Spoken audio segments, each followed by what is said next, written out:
टप्पे, एक श्री संप्रदाय, रुद्र संप्रदाय, ब्रह्म संप्रदाय आणि सनकादिक संप्रदाय, हे चार विस्तारित आहेत.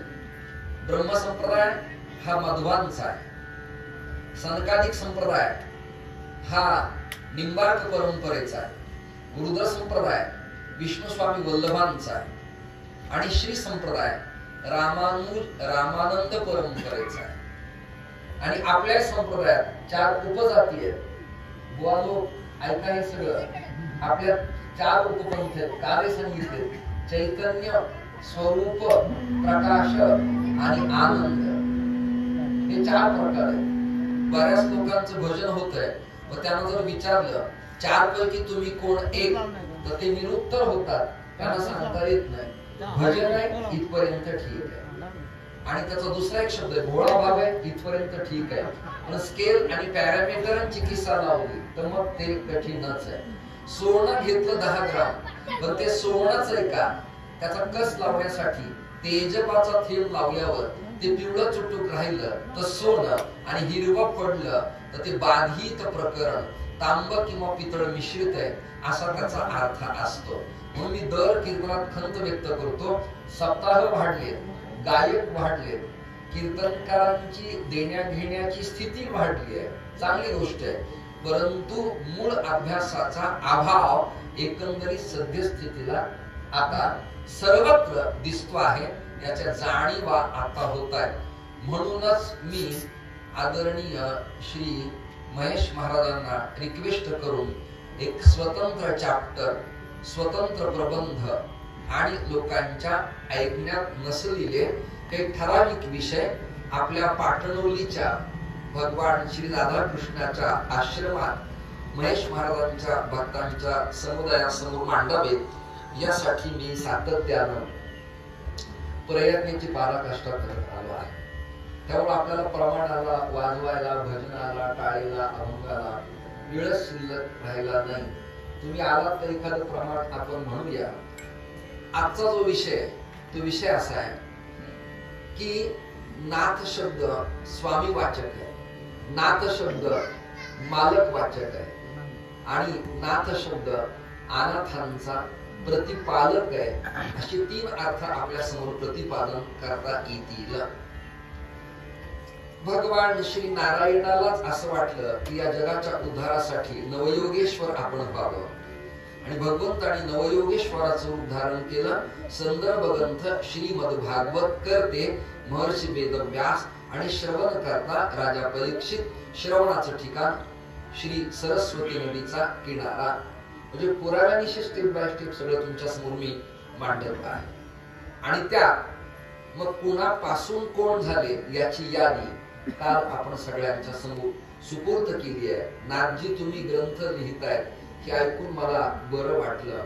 सांगणाऱ्यांची संख्या खूप आहे, पण लिहिणाऱ्याची संख्या खूप कमी आहे. काहींच्या बोलण्यात दम असतो, तर काहींच्या लिहिण्यात दम असतो. काहींच्या लिहिण्यात दम असतो, वक्तृत्वात तो कमकुवत असतो. काहींचं वक्तृत्व आपलातून असतं, पण त्याला शुद्ध च च ज ज य त थ द ध न प फ ब भ म य र ल व ही अक्षर स्वच्छ लिहिता येत नाही. मृगाचा की षटकोणाचा असं न कळणाऱ्या बुवांची गर्दी आपल्याकडे आता प्रचंड आहे, प्रचंड आहे. ज्ञानोबार आहे का ज्ञानोबार आहे हे सुद्धा न कळणाऱ्यांची गर्दी आपल्याकडे प्रचंड आहे. कीर्तन सेवेसाठी का कीर्तन सेवेसाठी असं न कळणारे पण तरी सुद्धा प्रसिद्ध असलेले पुष्कळ आपल्याकडे आहेत. आणि तुम्ही सहन करता म्हणजे खरे तुम्ही संत आहेत असा त्याचा अर्थ. तुमच्या मोठेपणाला अभिवादन करावं लागेल. तुम्ही ज्या अर्थी हे सगळं सहन करताय त्या अर्थी तुम्ही व्यापक विचाराचे झालात. तुमचे कान आता जरा भरीव झालेत असा त्याचा अर्थ स्पष्ट होतो. बऱ्याच परंपरा आहेत. बैरागी परंपरेत सुद्धा नाथ परंपरेचाच अवशेष आहे. क्षमा मागतो, जैनांच्या काही परंपरेला सुद्धा नाथ परंपरेचाच अवशेष आहे. चिपळूण रत्नागिरीचा जो प्रभाग आहे, जरी तिथं नाथपंथीय कमी दिसत असले तरी अवधूत परंपरेचे लोक पुष्कळ आहेत. सिद्ध आणि अवधूत हे नाथपंथ परंपरेशीच कनेक्ट आहेत. रामनाथी सुद्धा आपल्या परंपरेशी कनेक्ट आहे. पंढरीनाथ भगवान म्हणणारी वारकरी सुद्धा याच परंपरेला कनेक्ट आहे. दत्त परंपरेला असलेले भाविक सुद्धा याच परंपरेला कनेक्ट आहेत. भगवान परशुरामाला मानणारे लोक सुद्धा याच परंपरेला कनेक्ट आहेत. आणि भगवती जगदंबेची सेवा करणारे लोक सुद्धा याच परंपरेला कनेक्ट आहेत. आणि गणपतीची उपासना करणारे भक्त सुद्धा याच परंपरेला कनेक्ट आहेत. सगळ्यात महत्वाचा सागर हा नाथ सागर आहे. आणि या नाथ सागरात अनेक नद्या, अनेक ओढे सोसाट्यानं जातात. काही नद्यांना मी विचारलं, का ग एवढ्या गडबडीत निघालीस?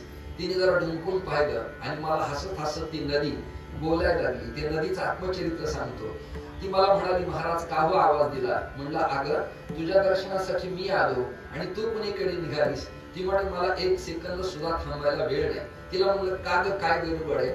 ती म्हणाली, माझ्या प्रियतमाला आलिंगन द्यायला मी चालले. दृष्टांत संपला. मी माझ्या प्रियतमाला आलिंगन द्यायला चालले, त्याच्याशी एकरूप व्हायला चालले.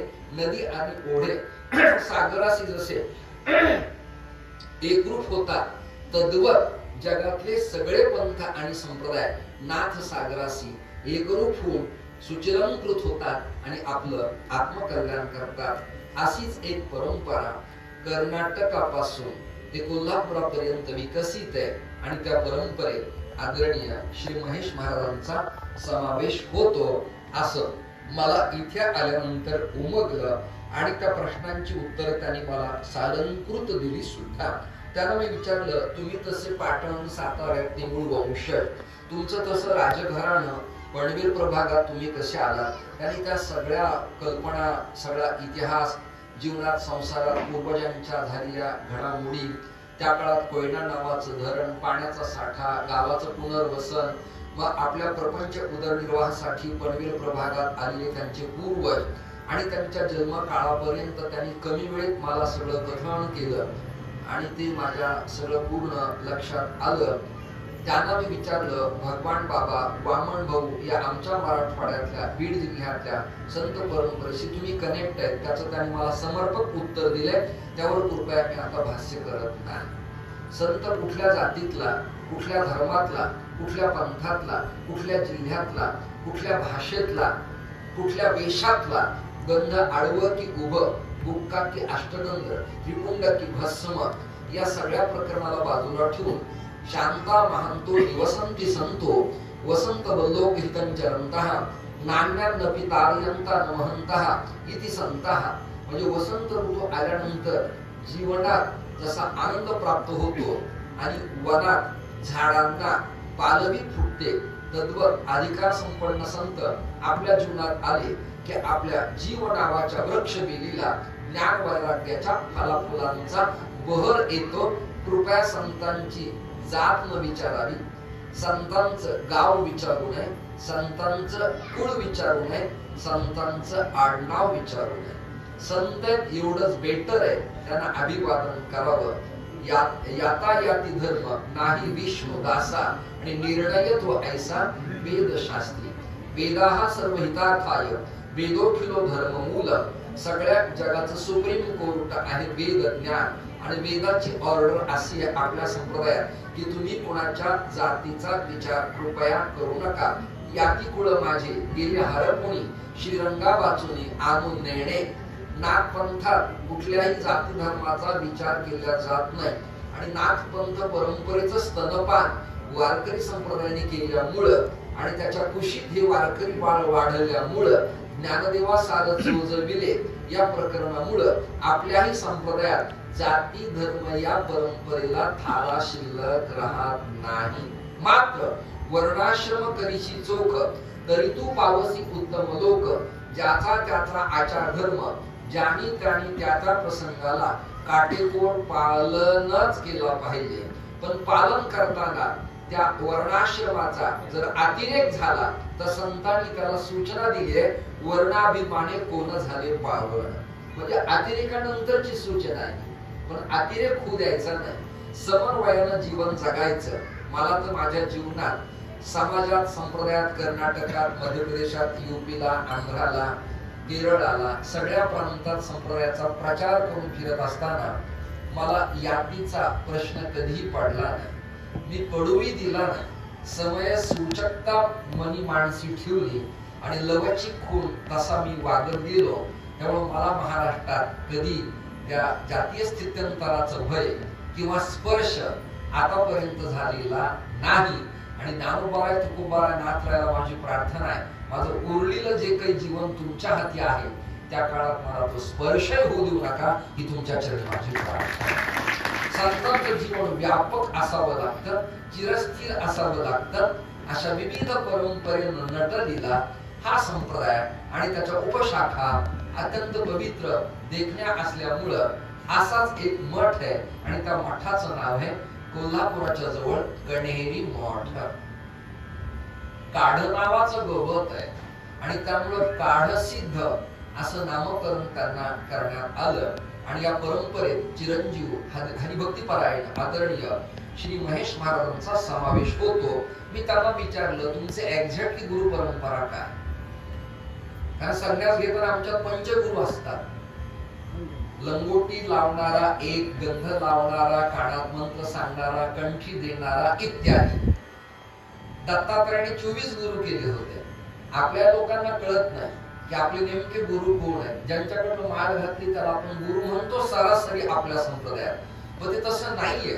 ज्यांनी आपला पिंड घडवला, हे वाक्य मी बोलून गेलोय, पण जे नवे आलेत त्यांना कळव म्हणून खर्च करतो. ज्यांनी आईच्या गर्भाशयात आपला पिंड घडवला ते वडीलच प्रत्येक मुलाचे आत्मगुरु आहेत. अंडरलाईन करा. त्यामुळे महेश महाराज, तुम्ही काल तुमच्या वडिलांची जी पूजा केली ती आत्मगुरूची पूजा झाल्याबद्दल मी स्वतः खूप खुश आणि समाधानी. यानंतर अन्य गुरु लक्षात धरा तुम्ही. मोक्ष गुरु आहेत, आत्मगुरु आहेत, कुलगुरु आहेत, विद्यागुरु आहेत. भिन्न भिन्न प्रकारचे गुरु समाजात उपलब्ध आहेत. आणि शालेय शिक्षणात तर ह्या मॅक्रो शिक्षण पद्धतीमध्ये रसायनशास्त्राचा गुरु वेगळाच, भौतिक शास्त्राचा वेगळाच, खगोलशास्त्राचा वेगळाच, भूमितीचा वेगळाच, बीजगणिताचा वेगळाच, इंग्रजीचा वेगळा, पिशवी ग्रुप वेगळे वेगळे गुरु आहेत प्रत्येक क्षेत्रामध्ये. हे का सगळं? त्याचं कारण आहे त्या त्या क्षेत्रात ज्ञान होण्यासाठी सगळ्याकडनं आपण ते घ्यावं लागतं. मधमाशी जसं सगळीकडे संचार करून मकरंद संग्रहित करते आणि पोळीमध्ये साठवते, तसं जीवाचं लक्षण असावं. विद्यार्जन करताना त्यांनी ज्याला जिथून जे उत्तम मिळेल तिथून ते घ्यावं. मी अजूनही एखाद्या नवीन पोराचं कीर्तन ऐकायला हौसानं बसतो, हरिपाठ ऐकायला बसतो, एखाद्याच्या पखवाद्याचं सोलोवादन ऐकतो. कुणाकडनं काय ऐकायला अचानक मिळेल ते काही सांगता येत नाही. उपजतच कोणी ज्ञानोबाराय नंतर ज्ञानी नाहीये, प्रयत्नाने आपल्याला ते मिळवावं लागतं. महेश महाराजांनी समर्पक मला गुरु परंपरा सांगितली. मला त्या परंपरेबद्दल अजिबात ज्ञान नव्हतं, तर ते म्हणाले नाथ परंपरेचा एवढा विस्तार तुम्ही केलाय तर हेही लोकांच्या कानावर असावं. जे गावी केला वास तयासी नसावे उदास, हे संत वचन आहे. ज्यांचं खातो ज्यांचं गातो त्यांचं वर्ण नाही आपल्या मुखानं सत्य असेल ते करावं. दारू पिणाऱ्या आमदाराच्या बापाच्या पुण्यतिथीला कीर्तनकाराला 50,000 मिळाल्यानंतर इच्छा नसताना त्याचं वर्णन करावं लागतं. तुम्ही नाही कळलं तुम्हाला? इच्छा नसताना साहेबांचे वडील जुने परमार्थिक होते आणि एकादशी द्वादशी कधीही पाळलेली नव्हती, पण नाविलाजाने वर्णन करावं लागतं. मग अशा दुर्जनांचं वर्णन करण्याचा दुर्दैवी वेळ आपल्यावर येत असेल, त्यापेक्षा वैष्णवाच्या वंश परंपरेचा विस्तार जर केला तर नक्की आपल्याला पुण्य प्राप्त झाल्याशिवाय राहणार नाही, हा माझा आत्मविश्वास आहे. महाराष्ट्र, कर्नाटक आणि गोवा या प्रांताच्या एकत्रित सूत्रीवरती रेवा नदीच्या प्रांगणात ज्यांचा उदय झाला, रेवा, रेती, वाळू, तुम्ही इकडे त्याला काय म्हणत असताल ते, या प्रकरणात ज्यांचा प्राकट्य झालं, अवतरण झालं, त्यांना रेवण सिद्ध असं नामकरण करण्यात आलं. रेवण सिद्धांचा अनुग्रह पुढे अमोघ सिद्ध नावाच्या एका नाथ जतीला प्राप्त झाला. अवधूत आणि सिद्ध हे शब्द नाथ परंपरेलाच अनुकूल अशा प्रकारचे असल्यामुळं वेगळं प्रतिपादन करण्याची आवश्यकता अजिबात नाही. अमोघ सिद्ध, अमोघ वाणीच्या अर्थाला पण आपल्याला चिंतन करता येतं. त्यांच्या अमोघ वाणीनं आम्ही परिप्लुत झालो, म्हणजे तृप्त झालो. अमोघ म्हणजे ओघवती, सुंदर, द्रवणारी, स्पर्श करणारी, परिवर्तनवादी, साहित्य, लालित्य, सिद्धांत, अबाधितपणाला घेऊन चालणार जे बोलण आहे त्याला आपण अमोघपण म्हणतो. असे द्वितीय सेकंड क्रमांकाचे नाथ झाले, त्याचं नाव अमोघ सिद्ध. नंतर मरोळ सिद्ध नावाचे एक जती, जती म्हणजे यती, यती म्हणजे संत, संत म्हणजे साधू, साधू म्हणजे नाथजी, ते झाले. त्याच्यानंतर मोरसिद्ध नावाचे सत्पुरुष झाले.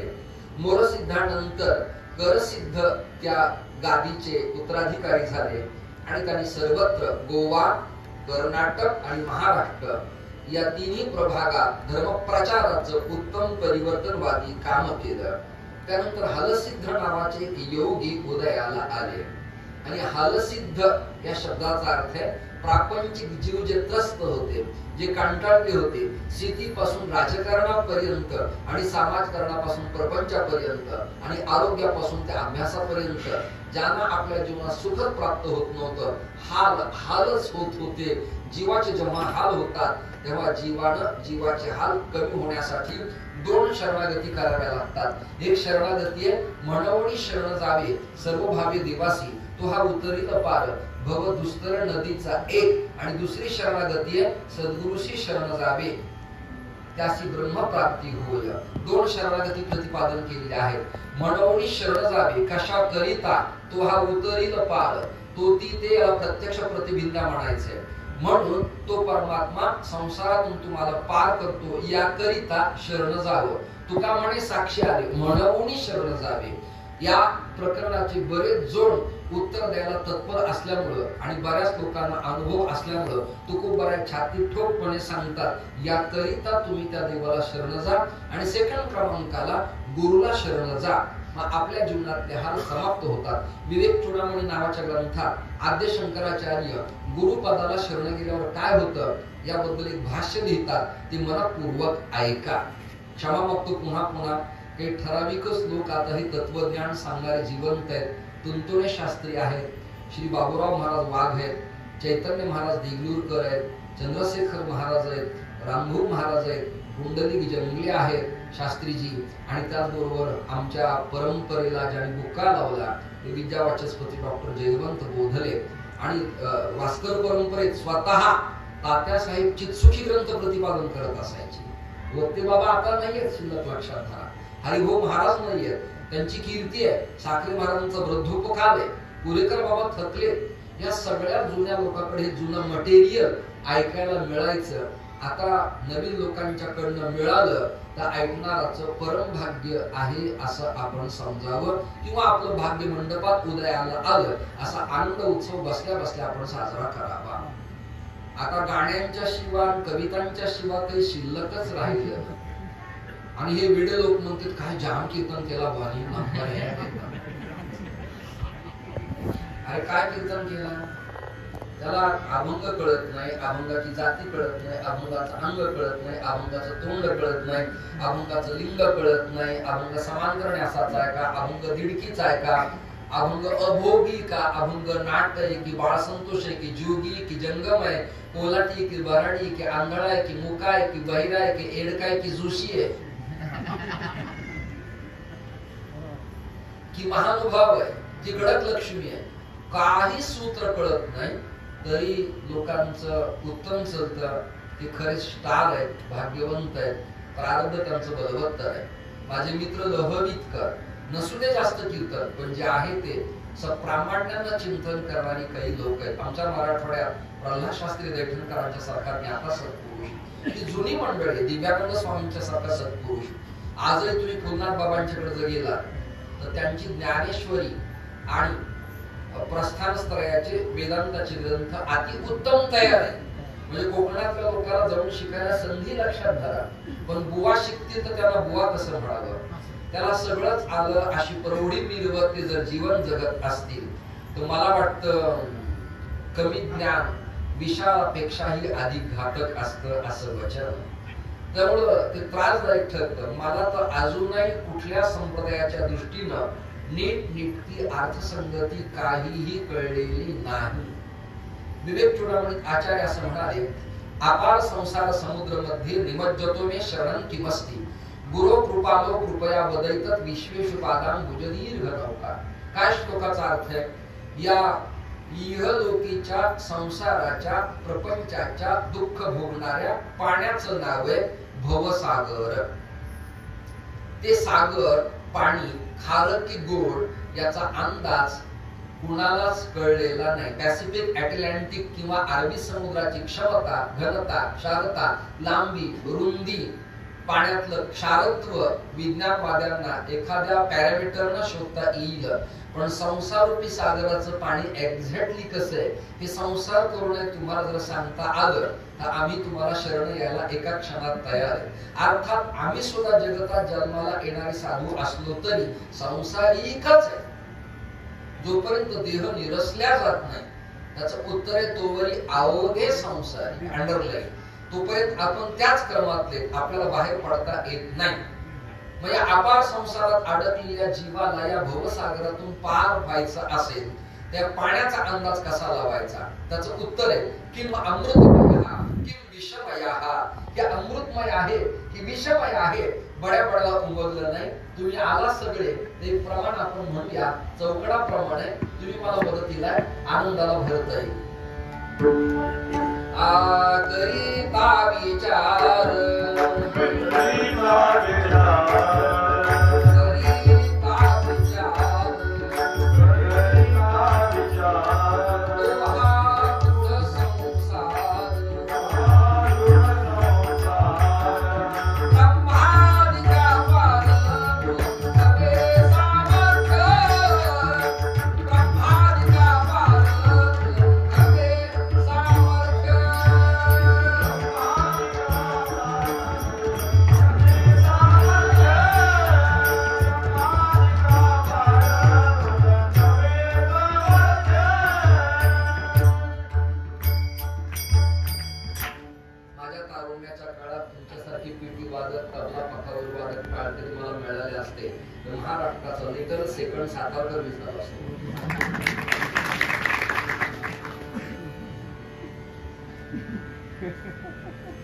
महाराजांचं भजन फार आपलं सुंदर ते गान उभे बेटेवर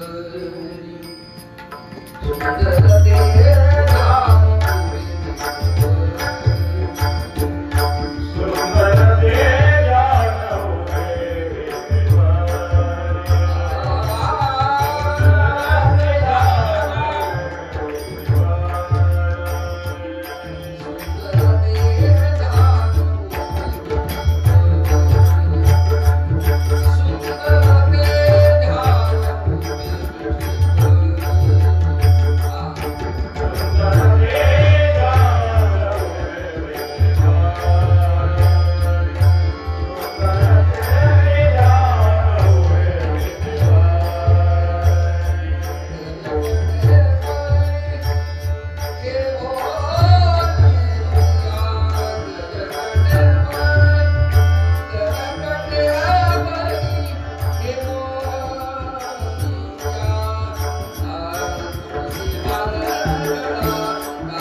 सर्वत्र पोहोचलेली आहे।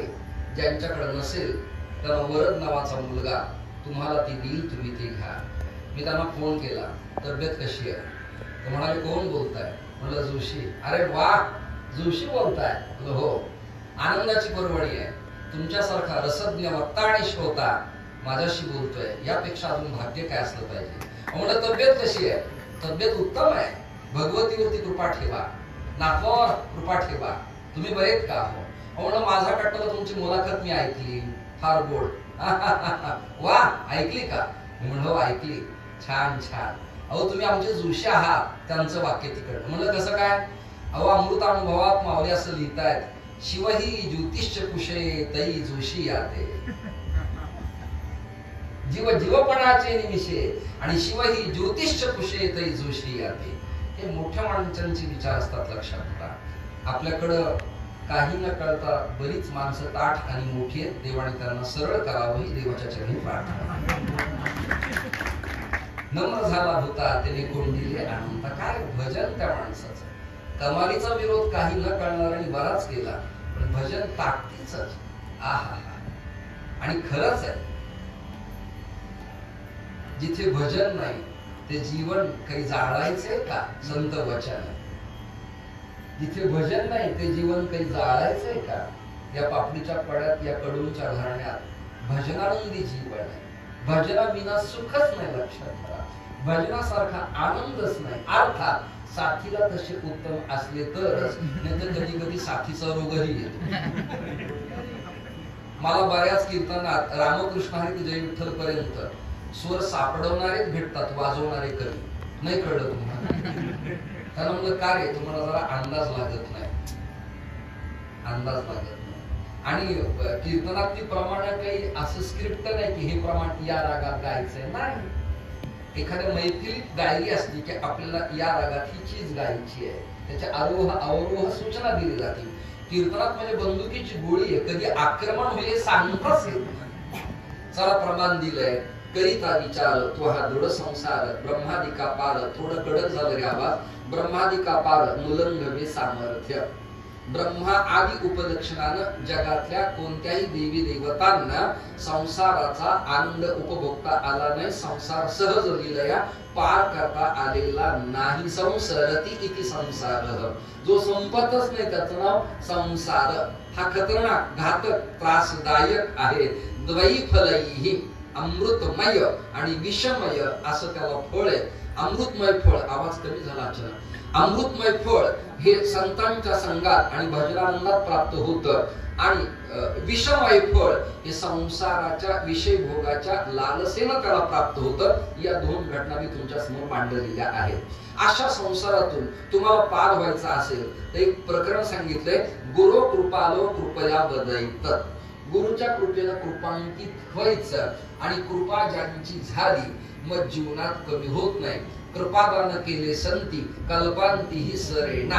आता ते संपतच नाही, अखंडच अव्याहत निर्व्याज्य आणि अखंड सातत्यानं चिरस्थिर राहतं. म्हणून गुरुची कृपा अत्यंत महत्वाची. शास्त्र कृपा आहे, अंतःकरण कृपा आहे आणि गुरु कृपा आहे. आता ऐका, शास्त्र कृपा आणि अंतःकरण कृपा कदाचित नसली तरी चालेल, पण श्री गुरु कृपा मात्र अत्यंत आवश्यक आहे.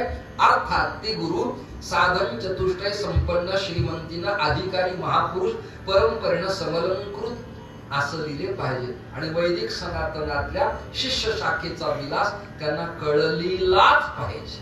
व्यक्तिनिष्ठ संप्रदाय उदयाला येतो, पण तो तिथेच समाप्त होत असतो. कुठल्याही संप्रदायाला पूर्वापार सुरींचा आश्रय नसेल तर त्याला काही मजा अजिबात नाही. आणि जाणते लोक आमच्यातली आमच्या टकसार विचारतात. साधू लोकात यांनी आल्याला विचारलं, आप सीताराम या नमो नारायण. आल्या विचारलं नाही. मला तिथे सांगता आलं पाहिजे की शैव परंपरेतल्या अमुक अमुक आखाड्या अंतर्गत मी या जोगपट्टातला आश्रम संन्यासी आहे, ते सांगता आलं पाहिजे. रुपेश महाराज दुर्दैव असेल, गणेशनाथजी दुर्दैव असेल, कृष्ण महाराज दुर्दैव असेल, वैभवजी दुर्दैव असेल. पत्रिकेत तारीख घेतल्यावर मला लोक फोन करतात, नाव आपलं काय लिहायचं. मी त्यांना सांगतो अमृत आश्रम स्वामी. तो लिहिता लिहिताच थांबतो. तो म्हणतो नाही, तुमच्या मठाचं नाव सांगू नका, तुमचं नाव काय. आता ही गोवा लोकांची अडचण आहे, तर सामान्य संसारी लोकांची काय अडचण असेल.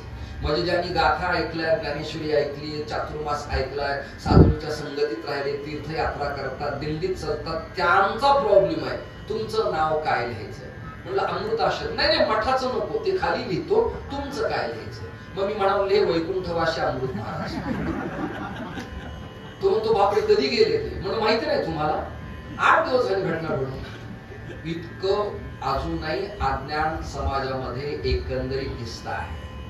मी तुम्हाला माझ्या आश्रम जोगपट्टाची संस्कृतातली व्याख्या सांगतो. वैभवजींना ऐकलेलं प्रकरण मी सांगतोय. व्हॉट मीन आश्रम असा प्रश्न जर मला कोणी विचारला तर आश्रम पदाची व्याख्या अशी आहे, आश्रम ग्रहणे प्रौढा आशा पाश विवर्जित यातायात विनिर्मुक्तो एतत् आश्रम लक्षणम. व्याख्या कळली तुम्हाला? आशा पाश विनिर्मुक्तो एतद आश्रम लक्षणम. तत्तेत आणि प्रथमा, तद आणि तत् दोन्हीचा अर्थ एकच होतो. आशा पाश विवर्जित ज्याचं जीवन आहे किंवा निरपेक्ष मुनिम शांतम निर्वैरम समदर्शनम अनुगजाम्यहम नित्यम पोयेत्यम घरीरेणोभिः. किंवा गीता सांगते अनपेक्ष शुचिर दक्षः उदासीनो गतव्यथः सर्व अर्म परित्यागी यो मद्भक्तः सहा समे प्रियः. अशा स्थितीत जे राहतात त्याला म्हणायचं आश्रम. तीर्थात वास्तव्य करतात ते तीर्थ, पर्वताच्या रांगेत राहतात ते पर्वत. सोपं गणित आहे. दात उदात्त अनुदात्त आणि प्रचूर वेदांची स्वर ज्यांना कळतात ते सरस्वती. आपण नाही म्हणत त्यांच्या वाणीवरती साक्षात सरस्वती खेळते हो, तर ते नाहीये. ते जर वाङ्मय तत्वज्ञान. पण दात्त उदात्त अनुदात्त आणि प्रचूर वेदांची स्वर आहेत. हे वेदांच्या स्वरांचे आघात ज्यांना नीट नेटके बिनचूक अबाधित कळतात त्यांना सरस्वती म्हणायचे. भासमान जगतात न अडकता ईश्वराशी जे रत होतात त्यांना भारती म्हणायचे. आणि पर्वतांच्या टेकडीवर राहतात गिरिकंदरात त्यांना गिरी म्हणायचे. असं फिलॉसॉफी, असं तत्वज्ञान आहे. श्रोते हो, म्हणून या काळसिद्ध परंपरेत एक सिद्ध होऊन गेले, त्यांचं नाव हलसिद्ध. बघा, या हलसिद्ध या शब्दासाठी मला एवढा विस्तार तुमच्या समोर करावा लागला. बांधकाम करताना खडी आणावी लागते, सिमेंट आणावं लागतं, खोदकाम करावं लागतं, पाणी आणावं लागतं, पाणी मारणारा आणावा लागतो, पाणी मारणाऱ्याला पाणी मारणारी बरोबर लागती. नाही कळत? जेसीबी लागतो, ड्रायव्हर लागतो, त्याला रात्री माल लागतो. म्हणजे चहा पाणी पोहे नाश्ता द्यावं लागतं. सगळ्या गोष्टी काय लागत नाही कल्पना करा तुम्ही. सगळं सांभाळावं लागतं. आता इथे एक प्रवचन आहे, पण तबला आला, माईक आला, पखावज आला, कणिक आला, पावडर आली, गठ्ठे आले, संवादिनी आली. हे 2-3 जण वारकरी संप्रदायातले भजनानंदी आले. हे पलीकडचे आमचे महाराष्ट्र भागवताची उत्तम कथा करतायत. बिचारा दिसायला साधा आहे पण कथा चांगले हजारो लोकात करतायत. त्याची क्लिप मी आज पाहिली. श्रोतेहो, माझा मुद्दा असा आहे, एवढा विस्तार संसाराचा करावा लागतो म्हणजे काहीतरी प्राप्त होत असतं. तसा हलसिद्ध शब्द शोधण्यासाठी आपल्याला हे विस्तार करावा लागला. संसारात आणि जगतात प्रत्येक जीवाचे हालच आहे. ते हाल समाप्त होऊन सिद्धीला जाण्यासाठी असा एखादा नाथ उदयाला येतो आणि त्याचं नाव काळसिद्ध परंपरेत हलसिद्ध असतं. अजून एक नाथ आहे, त्याचं नाव वेताळ सिद्ध. हे कुष्मांड, भैरव, वेताळ, क्रूर ग्रह या ज्या देवता आहेत त्यापैकी वेताळ सिद्ध नावाचं एक प्रकरण आहे. आणि या वेताळ सिद्धांच्या परंपरेमध्ये पुढे एक परंपरा उदयाला आली, त्याचं नाव काळसिद्ध परंपरा. आणि त्या काळसिद्ध परंपरेमध्ये ज्यांना, ज्या कुळाला, ज्या घराण्याला अनुग्रह मिळाला त्या परंपरेत महेश महाराजांचा समावेश होतो आहे. असं एकंदरीत सूत्र माझ्या लक्षात आलेलं आहे. त्यांची यादी अशी आहे, ती सिद्ध रेवणनाथांच्या पासून काळसिद्धेश्वर, अदृश्य काळसिद्धेश्वर, केंच काळसिद्धेश्वर, मुपिन काळसिद्धेश्वर, सिद्ध काळसिद्धेश्वर, अदृश्य काळसिद्धेश्वर, गदी गैय स्वामी काळसिद्धेश्वर, मुप्पिन काळसिद्धेश्वर, गुरुसिद्ध काळसिद्धेश्वर, केंच काळसिद्धेश्वर, पवाडी काळसिद्धेश्वर, विरूपाक्ष काळसिद्धेश्वर, अदृश्य काळसिद्धेश्वर, सिद्ध काळसिद्धेश्वर, मुप्पिन काळसिद्धेश्वर, गुरुसिद्ध काळसिद्धेश्वर, खुल्याळ जामखंडी संस्थान, गदिगेय स्वामी काळसिद्धेश्वर, पन्हाळ जमखंडी संस्थान. त्याचबरोबर पवाडी काळसिद्धेश्वर, गुरुसिद्ध काळसिद्धेश्वर, पुन्हा पवाडी काळसिद्धेश्वर, गुरुसिद्ध काळसिद्धेश्वर, मुप्पिन काळसिद्धेश्वर, श्री सिद्ध काळसिद्धेश्वर. मुप्पिन काळसिद्धेश्वरापासून 2 शाखा अवतीर्ण झाल्या. एक गुरुजंगम महाराज, भाऊसाहेब महाराज उंदीकर, सिद्ध रामेश्वरम, पाथरी, जिल्हा कोल्हापूर. आणि 25व्या क्रमांकाची शाखा आहे विरूपाक्ष काळसिद्धेश्वर, गळतगा, तालुका चिक्कोडी, बेळगावी. त्यामध्ये मुप्पिन काळसिद्धेश्वर. आणि 27व्या क्रमांकाला श्री अदृश्य काळसिद्धेश्वरांचा अनुग्रह महेश महाराजांना लाभला. ही नाथ परंपरेची परंपरा आपण पाळत आहात. जरा ताकदीनं टाळ्या वाजवून आपण ही परंपरा, कुठल्या तरी परंपरेला माणूस बांधून असला पाहिजे. परंपरेविना जीवन जगणं हे तसं सायराट सिनेमाच होऊ शकतो. त्याला काही अर्थच नाही. तुम्ही कुठल्या तरी परंपरेला अटॅच व्हा, कुठेतरी टिकून राहा, कल्याण होतं. एखाद्या पक्षात नाही निवडून आले तरी माणूस तिथंच थांबला तर कालांतराने लोक राज्यसभेवर तरी त्याला घेतात, निदान विधान परिषदेवरती त्याला घेतात, निदान काही नाही जमलं तर एखादं मंडळ तरी त्याच्या हातात देतात. त्यामुळे कुठेतरी टिकून असलं पाहिजे. आपल्याकडं आणि राजकारणात आता पळवाटा प्रचंड सुरू झाल्यामुळं सैद्धांतिक मतप्रवाह किंबहुना आपली भूमिका अस्पष्ट लोकांना झाल्यामुळं स्पष्ट भूमिका मांडता येत नाही. लोकांना कळलं पाहिजे. राग दाताना पटदी कळला पाहिजे, त्याचबरोबर शंकरा कळला पाहिजे, हंसध्वनी कळला पाहिजे. यमन म्हणायला लागला आणि त्याच्यात त्यांनी पुन्हा नटभैरव मिश्र केला, त्याला काही अर्थ शिल्लक राहत नाही. अबाधित पण असलं पाहिजे. पखावजात असेल, वादनात असेल, गाण्यात असेल, प्रमाणात असेल, प्रवचनात असेल, कीर्तनात असेल, संप्रदायाच्या सिद्ध परंपरेत असेल, कुठेतरी आपण पक्क असलं पाहिजे. त्या विना आत्मकल्याण होत नाही. माझंच मी कधी प्रकरण तुमच्या कानावर घातलं नाही. आमची चौगुली कंपनी आली आहे, आमची भाची पण आली आहे, तिच्या कानावर घालून ठेवतो. प्रकरण असं आहे, मला जी परंपरा लाभली ती परंपरा नारायण, ब्रह्मा, आत्री, दत्तात्रय, जनार्दन, एकनाथ महाराज, दंडवत स्वामी, पुढे त्यांचे शिष्य शंकरानंद तीर्थ, विठ्ठलानंद तीर्थ, गोविंद तीर्थ, त्रिविक्रम तीर्थ, वरदाश्रम स्वामी, गणेशाश्रम स्वामी, त्रिंबक बाबा, आनंद शास्त्री आणि मग अमृताश्रम. परंपरे विना जीवन जगता येत नाही, लक्षात ठेवा. धुंडा महाराजांची परंपरा सुद्धा चुडामणी महाराज, देवनाथ महाराज, ज्ञानोबाला करेक्ट परंपरा आहे. जोग महाराजांची परंपरा ही ज्ञानोबाला करेक्ट आहे, म्हणजे नाथ परंपरेला करेक्ट आहे. साखरे महाराज नाथ परंपरेला करेक्ट आहे. आवसेकर नाथ परंपरेला करेक्ट आहे. त्याचबरोबर श्री भास्करांची परंपरा नाथ परंपरेला करेक्ट आहे. श्री दिहूकर नाथ परंपरेला कनेक्ट आहे. कसे हा प्रश्न मला आता विचारू नका. काल मी बहिणाबाई पाठकांचा अभंग आपल्या समोर आशयाने मांडलेला आहे. पुराव्यानिशी गाथा काढा, तुम्हाला त्याची उत्तर स्वच्छ आणि स्पष्ट कळतील. निळोबारायांनी हंसरूपाने प्रमाणे उपदेश केला अशी परंपरा सांगितली आणि बहिणाबाईंनी आदिनाथापासून ज्ञाननाथापर्यंत परंपरा आमच्याकडे कशी विकसित झाली हा अर्थ प्रतिपादन केलाय. आणि दासबोधात समासा समर्थ सुद्धा मी नाथू आबाधू असं म्हणतील आहे. म्हणजे मी सुद्धा नाथ परंपरेशी कनेक्ट आहे. म्हणजे गिरधर पंत असतील, वेणाबाई असतील, कल्याण स्वामी असतील, उद्धव असतील, हे सगळे मठाधिपती सुद्धा नाथ परंपरेलाच कनेक्ट आहे. म्हणजे गेल्या 4 दिवसापासून सगळं चिंतन करून मी अंतिम टप्प्यात तुम्हाला सांगतोय, हेड ऑफ डिपार्टमेंट नाथ संप्रदायाचा हा सगळ्यात मोठा संप्रदाय असल्यामुळं याचं ज्ञान आपल्याला कालांतरानं का होईना व्हायला पाहिजे. काय झालंय एक सांगू का तुम्हाला, ज्या गोठ्यात चारा मिळतो त्या गोठ्यालाच गाय विसरली आणि ज्या गायीच्या काशीचं दूध पिलं ते वासरच तिला विसरले.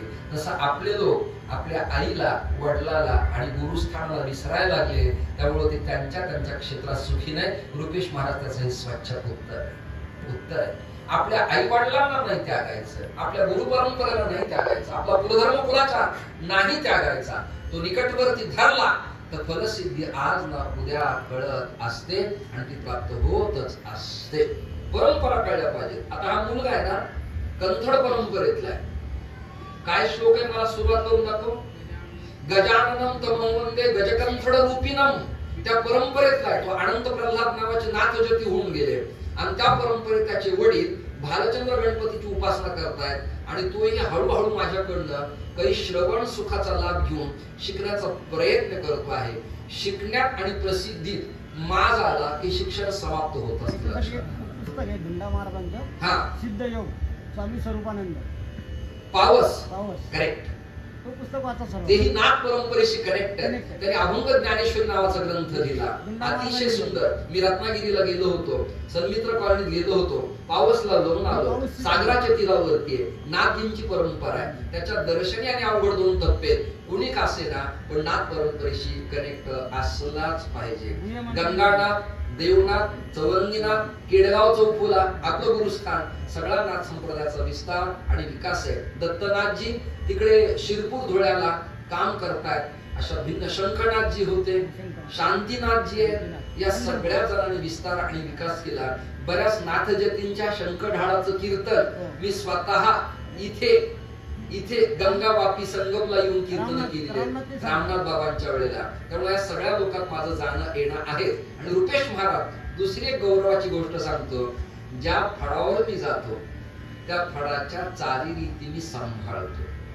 विलंबित चाली असतील, प्रदीर्घ स्वर असेल, कंबर बांधणं असेल, उभा राहणं असेल, कोणाचं विठोबा रुक्माई, कोणाचं माऊलींचं भजन, कोणाचं तुकाराम तुकाराम, कुणाचं भानुदास एकनाथ. इकडे पैठणकराकडे आलं तर शरण शरण एकनाथा, कैची समचरणीची शोभा. वास्करांच्याकडे आलं सुंदरते ध्यान, जनरल संप्रदायात गेलं रूप पाहता लोचनी. या परंपरा त्या त्या क्षणाला कळल्या पाहिजे. साहिदुनी म्हणजे 3-6 चाली व्हायला पाहिजे मिनिमम. आणि उत्तरार्ध सगळ्यांनी मिळून म्हणायचा. गावकऱ्यांनी पहिलं साचरण आळवायचं आणि इतरांनी मागं म्हणायचं. मला शिवाजी बाबा त्याच्या आठवण द्यायला, तो कंबर बांधून पखावर वाजवताना अतिशय गोड चाली म्हणत असायचे. आणि माझ्या कीर्तनात उडी मारून त्यांनी परमानं म्हणायचे. मला म्हणायचे, तुम्हाला हे सगळं कसं ऍडजस्ट होतं? म्हणलं माझं असंय, पाणी तेरा रंग कैसा जिसमें मिले वैसा. आपण ज्यांच्यात जातो त्यांना जर प्रेम दिलं तर काही इन्फेक्शन आपल्याला थोडंच होतं. कल्पना करा, आपण आपलं मूळ सूत्र सोडायचं नाही, पण ज्यांच्यात गेलं त्यांना गोड बोलणं हे काही पाप आहे? आता राधेनं माझी नित्य सेवा केली आणि त्याला म्हणायचं, बाई छानच भाजी केली, फक्त ती खारट होती. या शब्दाला काय अर्थ आहे? नाही कळलं तुम्हाला? नाही कळलं? कीर्तन झाल्यावर सूत्रसंचलन करायचं. महाराज अप्रतिम कीर्तन केलं, पण तुम्हाला अभंगाचा अर्थ नाही कळला. या निवेदनाला काय अर्थ? काही अर्थ आहे? तुम्ही कंटाळे का सगळेजण? थांबू का? असा नाथ परंपरेचा उदय आणि विस्तार इथपर्यंत मी मांडला. साधूनाम दर्शनम पुण्यम तीर्थेभ्यो साधवो वरम कालेन फलते तीर्थम सद्य साधू समागमः. फळ आणि फुलं काही ऋतूत तरी उदयाला येतात, संत मात्र सातत्यानंच उदयाला येऊन तुम्हाला आम्हाला कल्याणाचा मार्ग दाखवतात. अशा नाथ परंपरेला आदेश अलख ओम नमो नारायण जय हरी करून आज विराम देऊन स्पेशल विषय मी भगवती जगदंबेची सेवा आदरणीय महेश महाराज करतात, त्यामुळे तिच्या संबंधानं अल्प स्वल्प चर्चा करण्याचा हेतू माझा आज आहे. नमो देव्यै महादेव्यै शिवायै सततं नमः. नमः प्रकृत्यै भद्रायै नियता प्रणता स्महा. अद्वैत विद्या समजून घेत असताना काही ठराविक लोक असे आहेत की त्यांना अद्वैत श्री विद्या कळते. अद्वैत कळतंय पण अद्वैत श्री विद्या कळत नाही. अद्वैत शब्दाचा सरळ अर्थ आहे ब्रह्म आणि जीव ऐक्य पावणं, द्वैतापत्ती जाणं, याचं नाव अद्वैत. बरं का वैभवजी? पण श्री विद्या हा प्रकार त्याच्यापेक्षाही थोरलाय. आणि श्री विद्येत 3 टप्पे: हादी विद्या, साधी विद्या आणि कादी विद्या. ऐका, या प्रकरणातला एक ग्रंथ आहे आणि तो नाथ परंपरेला अनुकूल आहे. त्या ग्रंथाचं नाव आहे नाथजी परशुराम कल्पसूत्र. दत्तात्रयांचा परशुरामा बरोबर महेंद्र पर्वतावर चिपळूण कोकणला झालेला संवाद आणि त्याच्यात त्यांनी सूत्र प्रतिपादन केले. आणि सप्तशतीच्या डांबरतंत्रातल्या ईश्वर पार्वती संवादात हा श्लोक आला. नमो देव्यै महादेव्यै शिवायै सततं नमः. नमः प्रकृत्यै. नवीन तांब्याचं श्रीयंत्र आणून त्यावर कुंकुमार्चन करून सिद्धीला जाऊन ते कुंकू कपाळाला लावणं, याला अद्वैत श्रीविद्येचा प्रकार म्हणतात. पण हा प्रकार अत्यंत क्रिटिकल आहे, गुंतागुंतीचा, मला आतापर्यंत कळलेला नाही. मी एकदा परमहंस परिव्राजकाचार्य अनंत विभूषित श्रीमंत तपोनिधी आनंद आखाड्याचे अध्यक्ष स्वामी सागरानंद सरस्वतींच्याकडे गेलो होतो. मी म्हणालो मला अद्वैत श्री विद्या शिकायची. ते मला म्हणाले, उरलेला जीवनातला काळ वाया घालू नकोस, रामकृष्ण हरी म्हण, सगळं तुला येईल विनाकारण तू त्रास त्रागा करून घेऊ नकोस. मग त्यांनी मला समजून सांगितलं, श्रीयंत्राचा आकार या शरीरासारखा आहे. इथं मीव आहे, षटचक्र आहे बर का, हे सगळे चक्र आहेत. त्याच्यात पुन्हा स्वादिष्ठानापासून मूलाधारापर्यंतची चक्र आहेत. त्याला एक एक पाकळी आहे. त्याच्यावर हुम ढुम आम ह्रीम क्लीम असे अक्षर आहेत. आणि त्या प्रत्येक अक्षराला जाग करत करत कुंडलिनी जागी करावी लागतील. आणि तिला भगवती म्हणतात. ती लाल वस्त्रानं कुंकुमार्चन केलेली असते. असं ज्ञानोबारांनी काल नाथ परंपरेचं चिंतन करताना ओविमी खर्च केली आहे. पुनरावृत्ती दोष पत्करत नाही. त्याशी नागिनी सारखा वेडा घालून बसलेली असतील. यालाच प्रकृती म्हणतात, यालाच यंत्र म्हणतात. आणि या प्रकृतीला आपली शिवांबा कळणं जेव्हा सत्य होतं, तेव्हा वेगळ्या यंत्राची पूजा करण्याची आवश्यकता लागतच नाही. महाराज, तुम्ही जे भगवतीला नटवलंय आणि शृंगार केलाय तो अतिशय सुंदर आहे. जगद्गुरु तुकोबारायांचा अभंग सगळ्यांच्या पाठातला आहे, तुम्हाला सगळ्यांना माहिती आहे. आणि सोपा अभंग आहे, अति सुंदर आहे.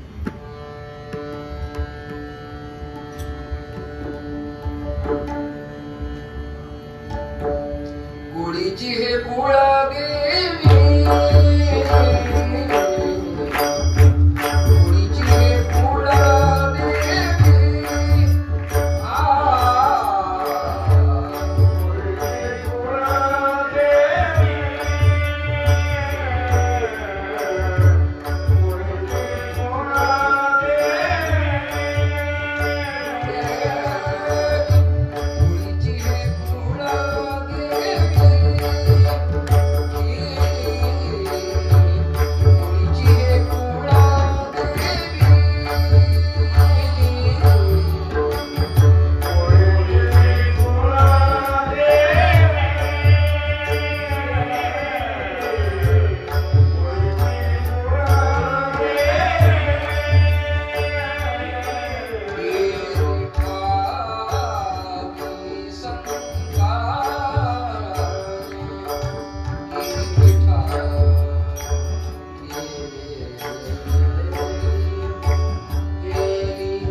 सगळे उत्तम म्हणतायत, पण मग आपल्याला गाण्याचा जर मोह झाला तर मग नष्ट मोह स्मृती लब्धा पुन्हा त्रास होईल आपल्याला. त्यामुळं आपण कमी पेश करून जाऊया. हे मोठं ठुमरी अंगाचं गाणं आहे आणि याला तसं शृंगाराचं गाणं म्हणतात. याला नजाकतीचं भजन म्हणतात. हे शोभा करतो बडे गुलाम अली हा सहा गंगूबाई हंगर या परंपरेत ह्या ठेवणी त्या काळात पेश होत असायच्या. आजही तुमच्याकडचं भजन मी त्या मंजुश्री पाटील कुलकर्णींचं खूप वेळेला ऐकलं आणि मला आपण म्हणूच एक ओळ म्हणूच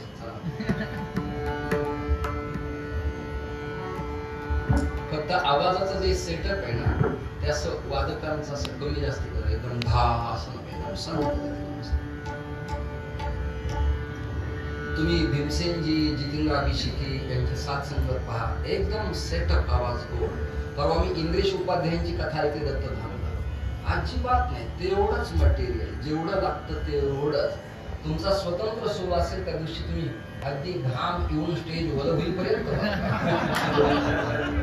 पण ज्या दिवशी तुम्हाला साथ करायची त्या दिवशी तुम्ही धे नाधे इंधे नग धे नाधे इंधे नग एवढंच आणि मग उठावं लागेल तुम्ही पोषकच.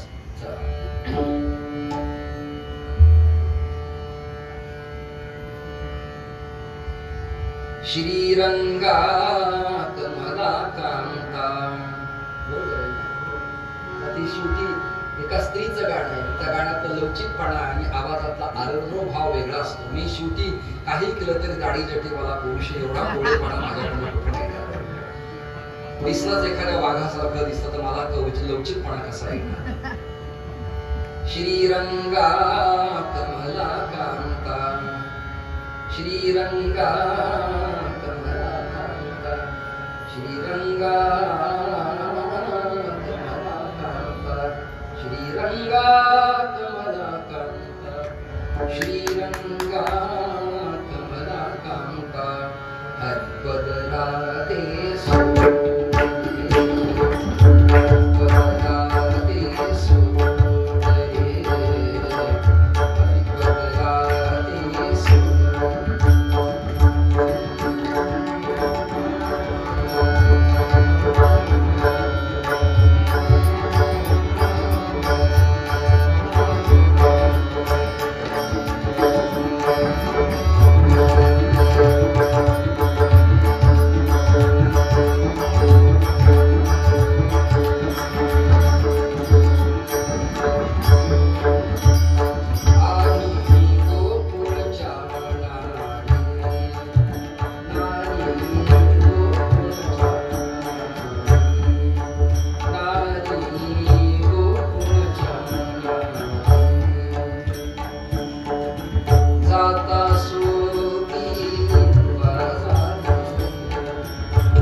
मला ते आवडलं. मी सातत्याने ते ऐकतो तुमच्याकडे घडलेला कार्यक्रम आणि मला ते म्हणावंसं वाटतं. येत नाही पण करावंसं वाटतं.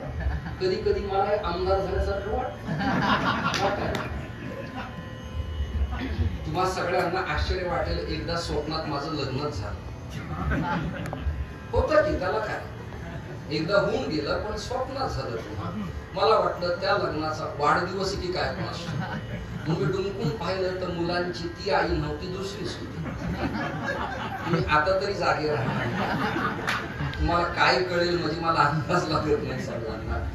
आणि मग मी उठून पाहिलं तर मला नवीन सासऱ्यानं बुलेट गाडी दिली. स्वप्नातच घडलं सगळं हे. मग सगळं झालं, सत्यनारायण झाला, एन्जॉय झालं आणि मी तिला म्हणालो आपण चिपळूण गुहागरला बुलेटवर जाऊ. स्वप्नात हा सगळं चाललंय.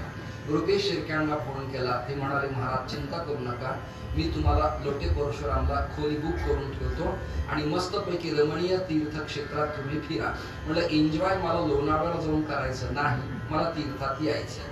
तिलाही विचारलं, तिने पण मला होकार दिला. बुलेट गाडी मी काढली. ऐकताय ना, हे सगळं स्वप्नात घडलं. बुलेटला मी किक मारली.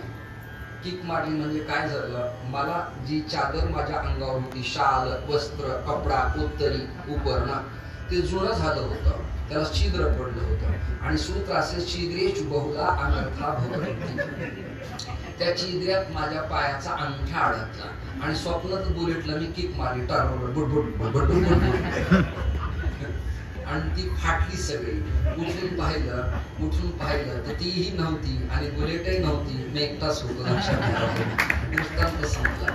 प्रातिभाषिक सत्य आणि भौतिक जगतातच लोक सगळे अडकले. सत्य परब्रह्माचा आश्रय बहुधा कोणाला घेता येतच नाही. त्या श्रीरंगाला, त्या भगवान कृष्णाला जसं गोपी भावाला आळवतात, तसं महाराष्ट्रातले संत आपल्या विठू सावळ्याला म्हणतात की आमच्या पूर्वजांच्या कृपेनं तू विठाई किठाई माझे कृष्णाई कान्हाई भगवती, तू रामाई आहेस, तू कृष्णाई आहेस, तू आम्हाला आमच्या पूर्वजांच्या कृपेनं प्राप्त झाली आहेस. या शब्दाचा अर्थ पूर्वासुरींना विशेष महत्व आहे.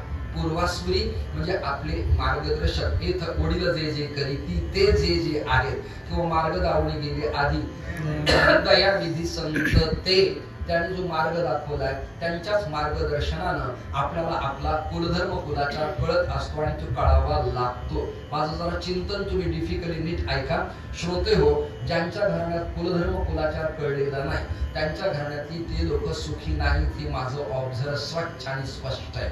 म्हणून ज्यांना कुलधर्म कुलाचार कळत नाही त्यांनी तुळजापूरची भगवती जगदंबा आपली कुलस्वामिनी मानावी आणि ज्याला आपला कुलदैवत कळत नाही त्यांनी कनकगिरी पर्वताच्या रांगेत राहणारा मल्हारी मार्तंड खंडेराया आपला श्री इष्ट परमात्मा मानावा. आणि या दोन्ही गोष्टी ज्यांना कळतच नाही त्यांना सोपा मार्ग आहे. तुका म्हणे जाते सनकादिक ध्यात, ते आमचे कुलदैवत पांडुरंग. या देवतेत सगळे आले. विधाता ब्रह्मदेव, ठलकंठ महादेव, लक्ष्मीकांत विष्णू, हे तिन्ही एक वटले म्हणून विठ्ठल. बीचा केला ठोबा म्हणून नाव या विठोबा. बी म्हणजे ज्ञान, ज्ञानाचा जो गाभा तो विटेवरती उभा आहे आणि ते महाराष्ट्रातल्या संप्रदायाची कुलस्वामीने कुलदैवत आहे. कुळीची हे कुळदेवी केली ठावी संतानी. देवी 3 स्टेप आहेत. एक महाकाली, एक महालक्ष्मी आणि एक महासरस्वती. आणि कामाख्या नावाचा एक प्रकार स्वतंत्र आहे, त्याबद्दल मी अधिक चर्चा करत नाही. त्यात वज्रयानी आणि तांत्रिक लोकांचा समावेश आहे. वज्रयानी आणि तांत्रिक तिकडे न जाता मला लागणारा पोषक अपेक्षित चिंतन आपल्या समोर मांडतो. आपल्या संप्रदायात आपण देवी कोणती मांडावी? तुळजापूर माडा, 100% शृंगार करा, उपासना करा, शुक्रवार करा, परडी भरा, कुलधर्म कुलाचार करा, पौर्णिमेला नैवेद्य आरती करा, पूर्ण वर्णाचा नैवेद्य देवीला दाखवा, काठाची चोळी, काठाची साडी, मधून पाडलेला भांग, कुंकुमार्चन आणि कपाळाला कुंकुम हरिद्रा त्या पोरींच्या त्या दिवशी त्या क्षणाला असलीच पाहिजे. क्षमा मागतो माझी लेकींची, कोणी रागावू नका मला. जगातल्या सगळ्या सौंदर्यापेक्षा कपाळाला लावलेलं ठसठसीत जे कुंकू असतं ना ते मोठं प्रशस्त आणि सुखदायक असतं. हळदी कुंकावून येणारी आपली लेक किंवा बहीण किंवा आपली धर्मपत्नी पहा कशी एखाद्या भगवती सारखी सतेज स्वरूपाची दिसते. ते एक वेगळं चिंतन आहे. त्याचं इथं आज्ञाचक्र आहे आणि आज्ञाचक्राला करेक्ट बिनचूक कुंकू त्या ठिकाणी असलंच पाहिजे. हल्ली अर्थात केमिकल प्रकरणामुळं आणि ऍसिडमुळं भिन्न भिन्न उपकरण आणि लिक्विड टाकून जे कुंकुम बनवतायत ते कुंकू आणि अष्टगंध कपाळाला घातक आहे, त्रासदायक आहे, इन्फेक्शन करणार आहे. बऱ्याच पुरी बाळांच्या कपाळाला आणि पुरुष लोकांच्या कपाळाला हिरवं पडतं, त्वचा जाड होती, पाणी सुटतं आणि खाजवायला लागतं. चांगल्या स्किन स्पेशालिस्ट माणसाला तो आजार नीटनेटका करता येत नाही. त्याला रसमाणिक्य आणि व्याधिहरण नावाच्या आयुर्वेदिक काची खड्यासारखे खडे मिळतात. ती कुटायचे, साजूक तुपात कालवायचे आणि मधाबरोबर त्याचं अन्न पाणी न पिता सकाळी उठून सेवन केलं तर 3 महिन्यानंतर थोडा फरक दिसायला लागतो, असं माझे गुरु डॉक्टर शहांनी मला शिकवलं होतं. मी तो प्रयोग केला नाही. त्रिफळा चूर्ण आपल्याला फक्त यासाठीच घ्यावं असं वाटतं, नाही म्हणते तुम्हाला? धौत आणि त्रिफळा नाही कळलं तुम्हाला? पण त्रिफळा चूर्णाचा एक फायदा आहे. जखमेवर त्रिफळा चूर्ण दारूत काढून लावलं तर जखम जुळते, पण ते दारूत काढूनच लावायचे, उरलेला माल घ्यायचा. औषध खूप आहेत प्रत्येक गोष्टीला. मी एका जणाला म्हणालो, तो म्हणला माझ्या छातीत त्रास होतोय, त्याला मी म्हणालो वाघिणीचं दूध आण, त्याच्यात एक लिक्विड टाकतो मी, तू ते पे, तुझा रोग गेल्या विना राहणारच नाही. तो म्हणला बास, मी दूध काढायला गेलो आणि परत आलोच समजा. याला म्हणायचं रोगासह रोग्याची निवृत्ती. तो परत येतच नाही. तसे काही औषध आहेत माझ्याकडे एक मधुरानंद स्वामी माझ्या बरोबर असतात, भगवा कपड्यावाले. त्यांचे कंटिन्यू गुडघे दुखतात. ते मला विचारतात गुडघे दुखतात काय करू? त्यांना मी पर्याय सांगितला. शेवटी जेव्हा तुम्हाला चितेवरती ठेवण्यात येईल आणि काडी लावल्या जाईल तेव्हा गुडघे शेकल्यानंतर पुन्हा दुखले तर मी जिम्मेदार. उत्तर नाही कळलं तुम्हाला? चला वेळ कमी आपल्याला, पण आता काय करू? उर्वरित चिंतन आपण उद्याही करू, पण आज राहिलेला अवशेष भाग तुमच्या समोर मांडतो. महाकाली, महालक्ष्मी, महासरस्वती कुलधर्म कुलाचार ज्याचा त्यांनी केलाच पाहिजे. आता त्यातलं एक प्रकरण सांगतो बरं का. ज्यांचा दशमीला दसरा आहे त्यांच्याकडे लक्ष्मी व्यंकटेश एक दैवत आहे असं मानावं. ज्यांचा नवमीला दसरा आहे त्याला लक्ष्मी व्यंकटेश दैवत मांडण्याची गरज नाही. ही जाता जाता गुंतागुंत तुमच्या कानावरती घालून टाकलेली आहे. नवरात्र घटस्थापना करायचं. एक्झॅक्टली नेमकं काय? पात्र आणायचं, माती आणायची, धान्य पेरायचं. इकडे काही वेगळं तर नाही ना? म्हणजे हे जे सांगतोय हे औपचारिक आहे, लौकिक आहे. याला तसा काही अर्थ अजिबात शिल्लक नाही. मग धान्य काय पेरायचंय ऐका. ज्ञानोबारांनी घटस्थापना सांगितली आहे. सर्वा घटी राम देहादी एक सूर्यप्रकाशक सहस्ररश्मी. याच घटात भगवतीला स्थापन करायचं. ऐकताय ना? विवेकाचं तोरण लावायचं, वैराग्याची माळ घालायची. ऐकताय ना? आणि भक्ती सुखाचं सुमन समर्पित करायचे. भक्ती सुखाचं सुमन म्हणजे फुलांच्या माळा घालायच्या. मला वाटतं नाथरायाने घातलेला गोंधळ बहुतेक तुमच्या सगळ्यांच्या पाठातला. आषाढी कार्तिकी तुझ्या गोंधळाची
एका नवरात्रात असंच मी कीर्तन करून नाथरायांचं हे प्रमाण म्हणत असताना अचानकच एका माणसाच्या अंगात आलं.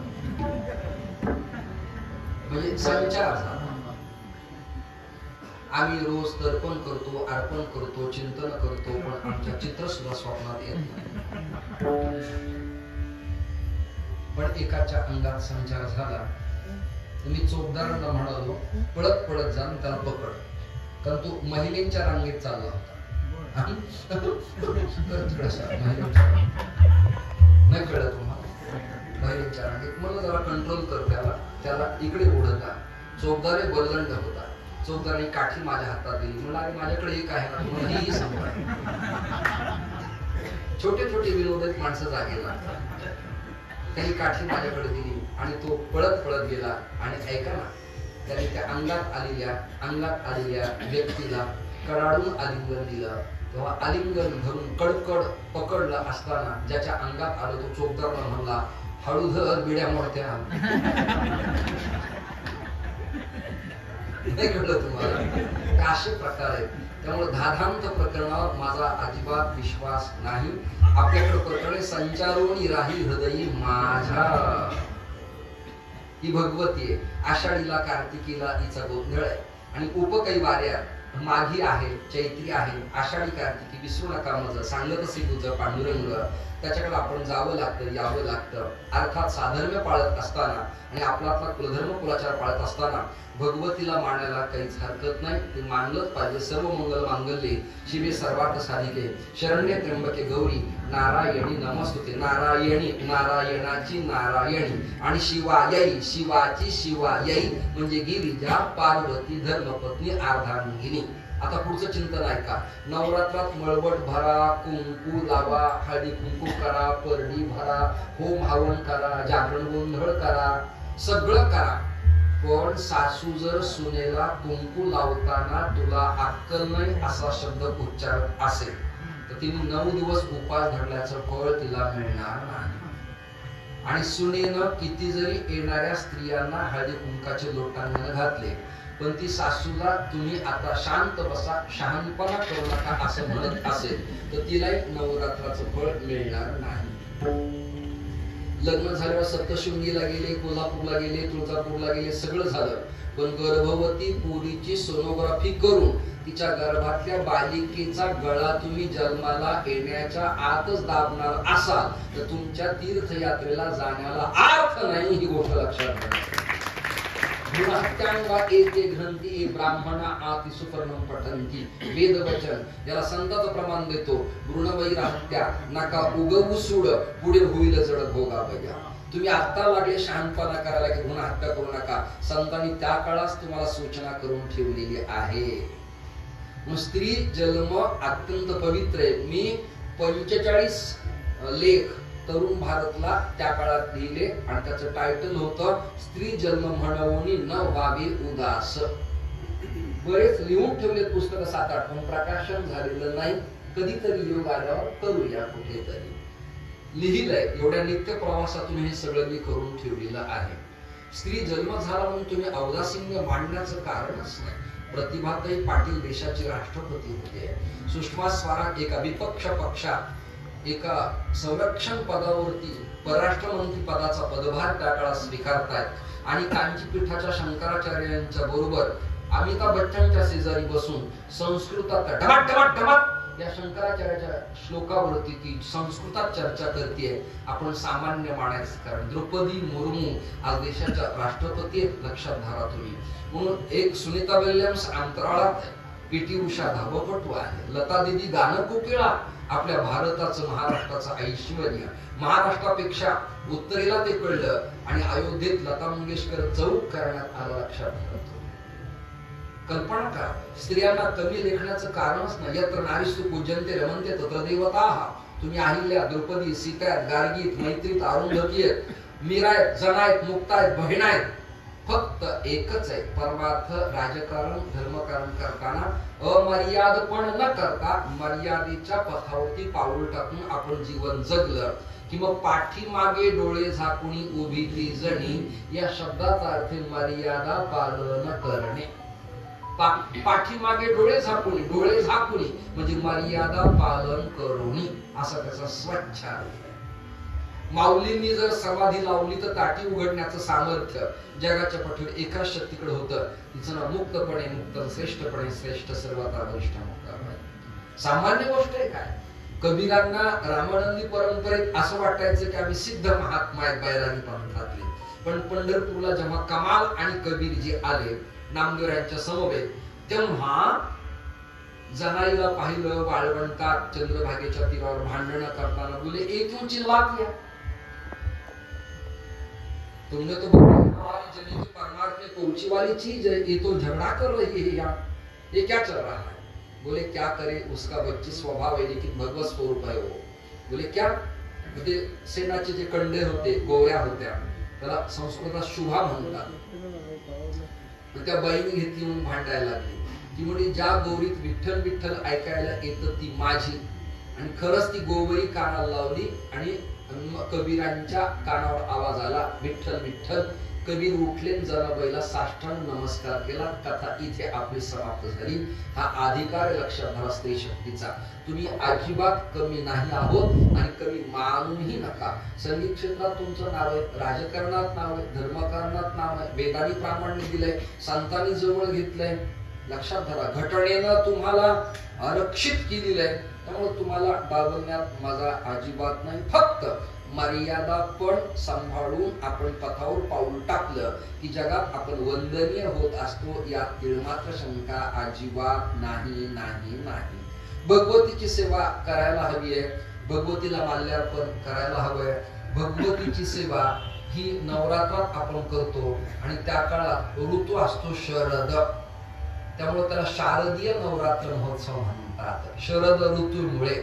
आणि प्रतिपदाची पौर्णिमा हा कालावधी आहे, तिची पूजा करताना अश्विन शुद्ध प्रतिपदेला सुरुवातीची होती बरं का। अश्विन शुद्ध प्रतिपदेला सुरुवात झाली की अष्टमीच्या दिवशी अष्टभुजा नारायणी सह्याद्री पर्वती पाहिली उभी जगजननी हो, मन माझे मोहिले शरणालो तुझ लागुनी हो, असं वर्णन समर्थाने आरती तिचं केलं। अशी जगदंबा तीच विटेवरती विराजमाने, ती वेगळी अजिबात नाही, तिचे स्वरूप वेगळे। जसं कणिक आपण तिंबल्यानंतर पीठ तेच आहे, पण बुद्धिवान स्त्री त्याची पराठे करते, अजून बुद्धिवान पुरणाची पोळी करते, त्यापेक्षा बुद्धिवान खानदेशात मांडा करते पुरण भरून मोठा, न तुटू देता न फाटू देता। कोणी त्याच्या सांजोऱ्या करतं, कोणी पुऱ्या करतं, कोणी पाक पुऱ्या करतं, कोणी पात्या लाटतं, त्याच्यात दाखल भरतं, कोणी करंजी करतं, तर कोणी कानवला करतं। पीठ तेच आहे, पण आपापल्या बुद्धीनं त्याचा विकास होत असतो। तसं त्या त्या पंथ परंपरेसाठी देवानं त्या त्या रूपात अवतीर्ण होऊन भक्ताचं आत्मकल्याण केलं, एवढाच निकष आपल्याला त्याच्या बाबतीत लावता येईल। 3.5 पीठ आहे, 8:30 वाजले वा काय करू आता, 3.5 पीठ आहे। तुळजापूरचं जे पीठ आहे ना, रामचंद्राची सीता हरवली आणि रामचंद्र कंटाळले, काय करावं कळेना, अगस्तीकडे आले, शनीची प्रार्थना केली, गणपतीला अभिवादन केलं आणि राम मराठवाड्यात फिरत असताना पुरा महर्षय सर्वे दंडकारण्यवासीना, दंडकारण्यात रामचंद्र फिरत असताना एका पाठारावरती आले, त्याला धाराशिव जिल्हा म्हणतात, त्याचं नाव उस्मानाबाद। आपल्याकडे बादच खूप आहे, इलाहाबाद, उस्मानाबाद, औरंगाबाद, मोमिनाबाद, हे बाद केलं पाहिजे खरं, बाद करण्याचा काळ आला होता। असो चला, पंढरीनाथ भगवान की जय। आपल्याच लोकांना ते पसंत न पडल्यामुळं आपले अनंत उपकार आहेत ते मानावे लागतात। शहाण्यांना मी केला इशारा जाता जाता, ज्यांना कळतच नाही ते प्रसादाचे अधिकारी आहेत, दुसरा काही पर्याय शिल्लक।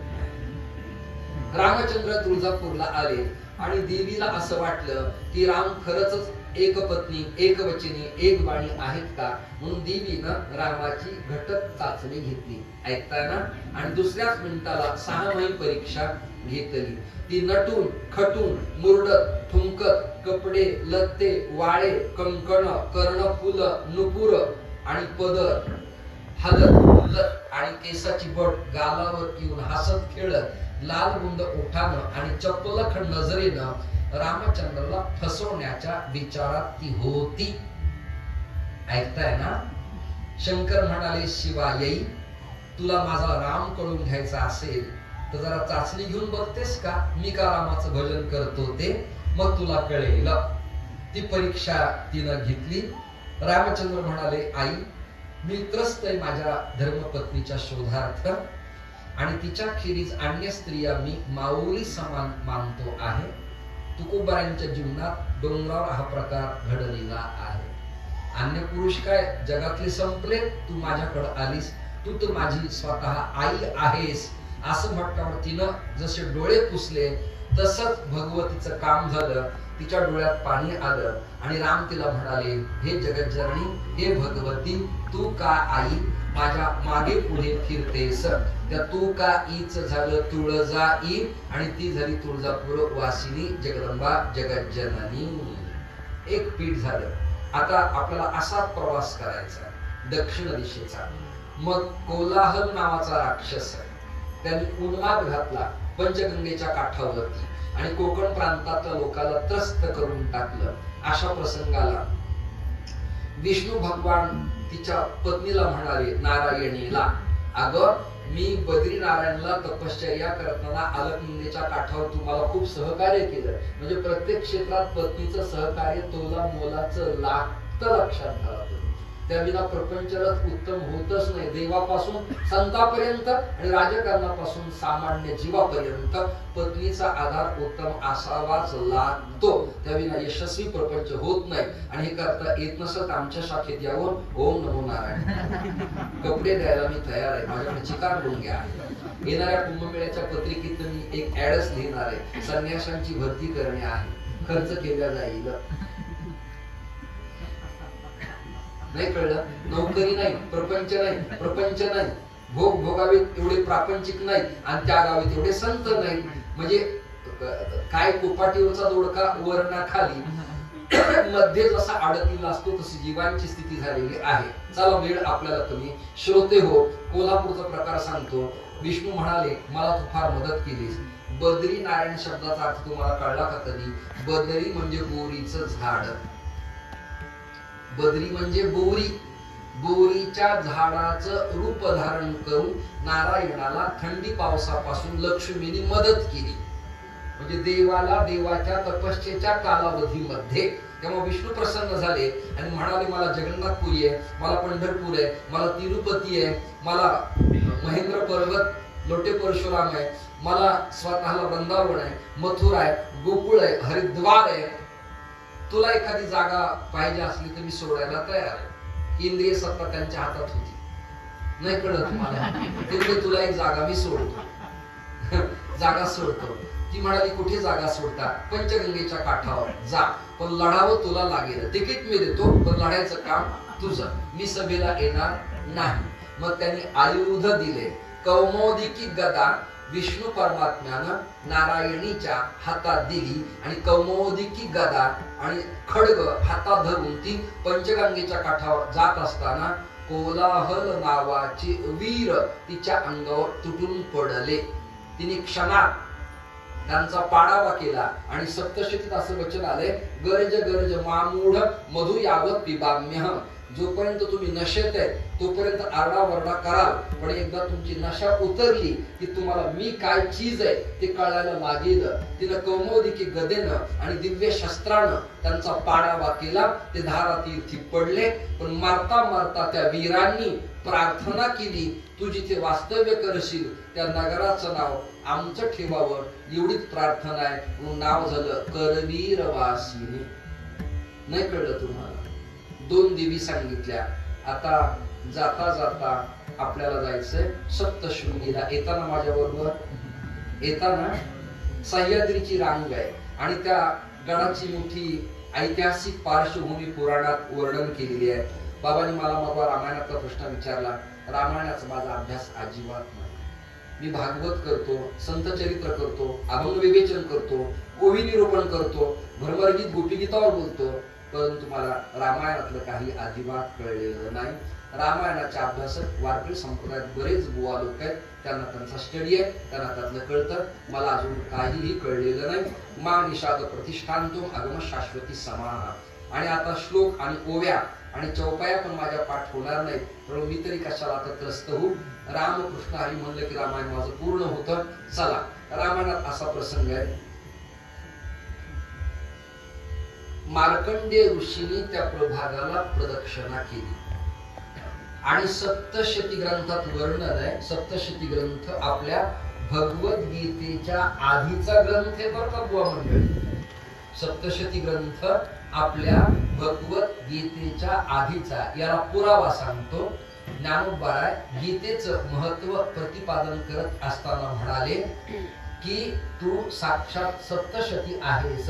गीता महात्म्य प्रकरण हा तुमच्या सगळ्यांच्या लक्षात येईल. मार्कंडेय ऋषी सप्तशती ग्रंथ सांगतायत, भगवान कुरुक्षेत्रावरती गीता सांगतायत, रथावरती अर्जुन आहे, इकडे भगवती रथावर आहे आणि ग्रंथ सांगतात मार्कंडेय आणि युद्ध करतात मधु आणि कैटभ.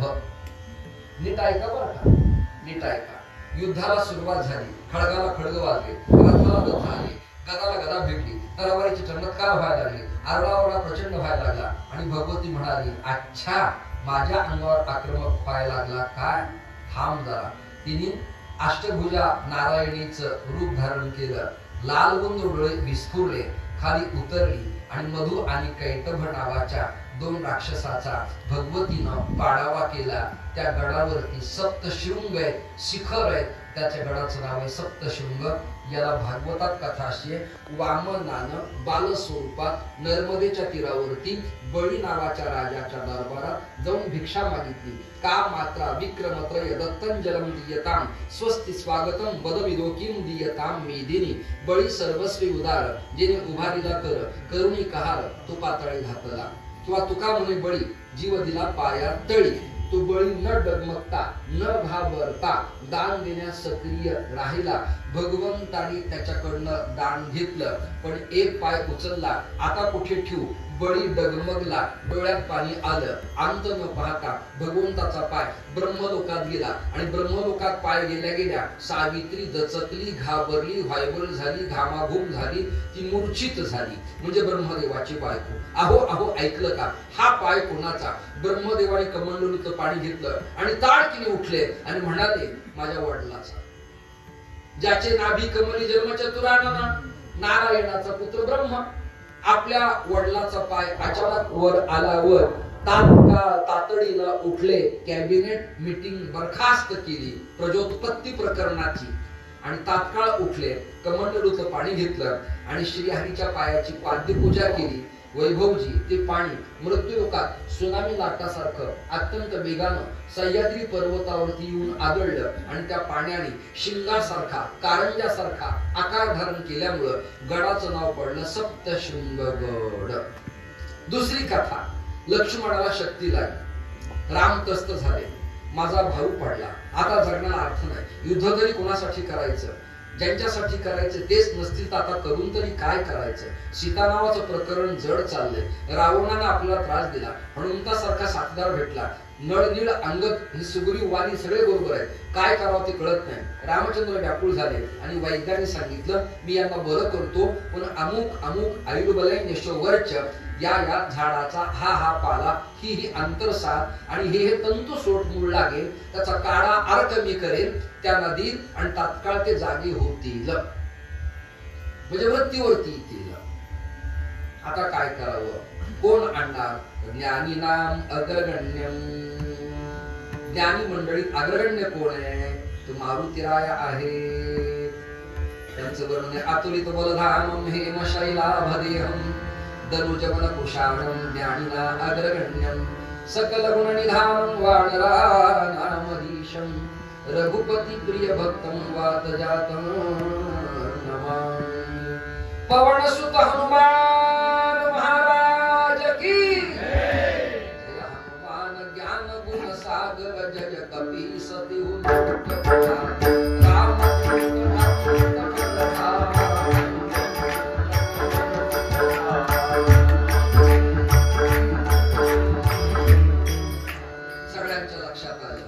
भीमरूपी महारुद्रा भीमरूपी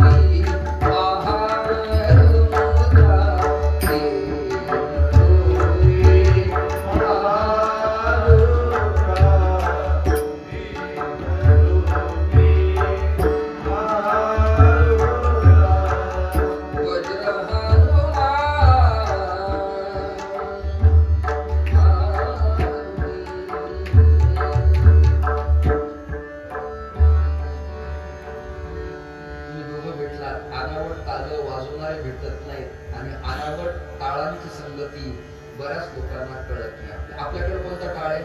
1 2 3 4 5 6 7 8 1 यालाच पुन्हा विलंबित केलं. धे धे धा धा धे धे धा घे धे 8 मात्रा. पण हे झंपा, अश्वघाटी, दीपचंदी, खेमता, एकताल, अनावट ताल हे सगळे ताल अवघड आहेत. तेरवा अवघड आहे, तिलवडा अवघड आहे, टप्पा पंजाबी अवघड आहे. हे सगळं माझं झालेलं आहे. म्हणून मी आता टप्पा घेते. म्हणजे या शब्दाचा अर्थ विश्रांती घेते. वज्रहारो मारुती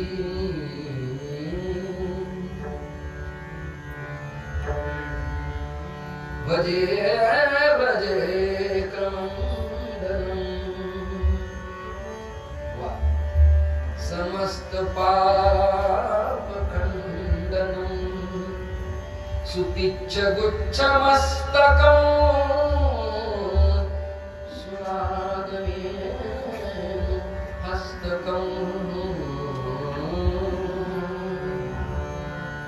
ये भक्त समागम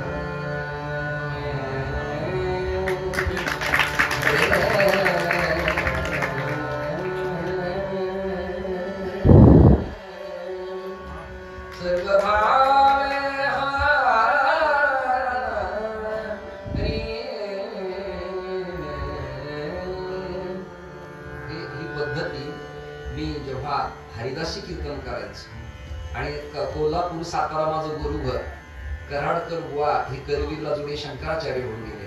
त्यांच्या लंगोट्या मी काही दिवस धुतल्यामुळं मला हे गाण्यातली प्रकरण जरा थोडी माहिती, मला त्यातलं कळलेलं काही नाहीये, फक्त आवडतं. यांनी उद्या काही विचारलं तुम्हाला सांगता येणार नाही. माझी अत्यंत विनम्रतेनं माझा अर्ज मी काढून घेतो. अर्ज ठेवून पडण्यापेक्षा काढून घेतला.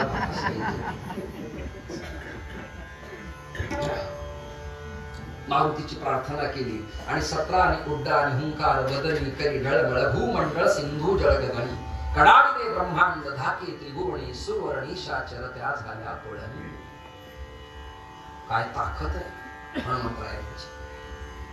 एक प्रकरण आहे. हनुमंतराय पर्वताच्या रांगेत पोहोचले, पुन्हा डोक्याला हात लावला.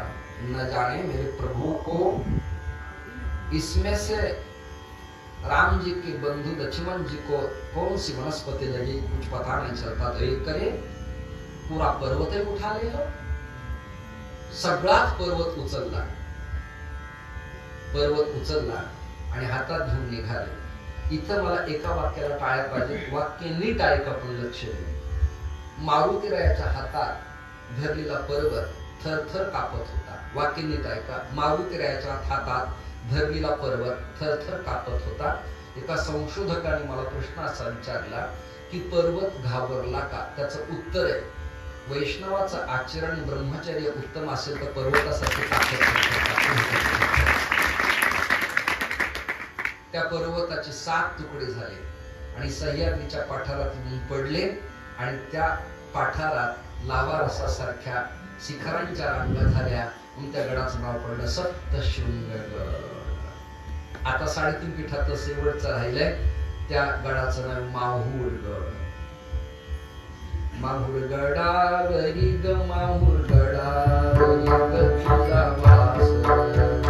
माहूर गडावरी ग माहूर गडावरी ग तुझा वास. भक्त येतील दर्शनास. पुरणपोळी नगर पुरणपोळी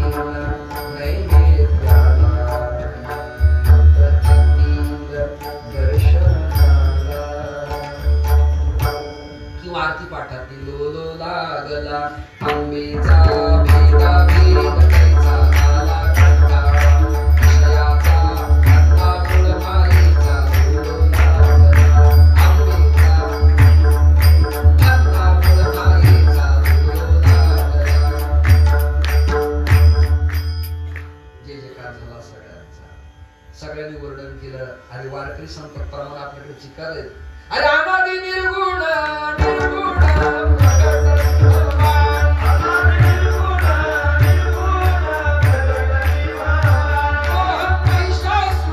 महिषासुर मर्दनाला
नाही कळलं? जोगा मागायला आले. माझ्या कपाळाला कुंकू आहे, माझ्या गळ्यात मंगळसूत्र आहे की नाही? आपलं मंगळसूत्र कोणतं आहे? कुंकू लावलंय. भगवती कल्याण कर, रोगराई येऊ नकोस, लोकाला सुखात जगू दे, धनकनक संपन्न होऊ दे, व धनकनक संपन्न झाल्यावर त्यांना विषयाचा माज येऊ देऊ नकोस, त्यांना वैष्णव कर, दिंडीत चलू दे, गाथा ज्ञानेश्वरी भागवत हरिपाठ काकडा करू दे, त्यांचा आत्मा कल्याण करू दे, तरुणांनी परमार्थात यावं, विषयासक्त न व्हावं, मोबाईलवर अधिक न बोलावं, साधू संघात राहावं आणि आपलं आत्मकल्याण करून घ्यावं, एज्युकेशन पूर्ण करावं, पण कुसंगात न जाता सुसंगात जीवन जगावं, असा जोगवा मागायला मी बीड जिल्ह्यातून हे भगवती जगदंबे जगज्जननी. शिवराय स्वतः म्हणायचे जगदंब जगदंब.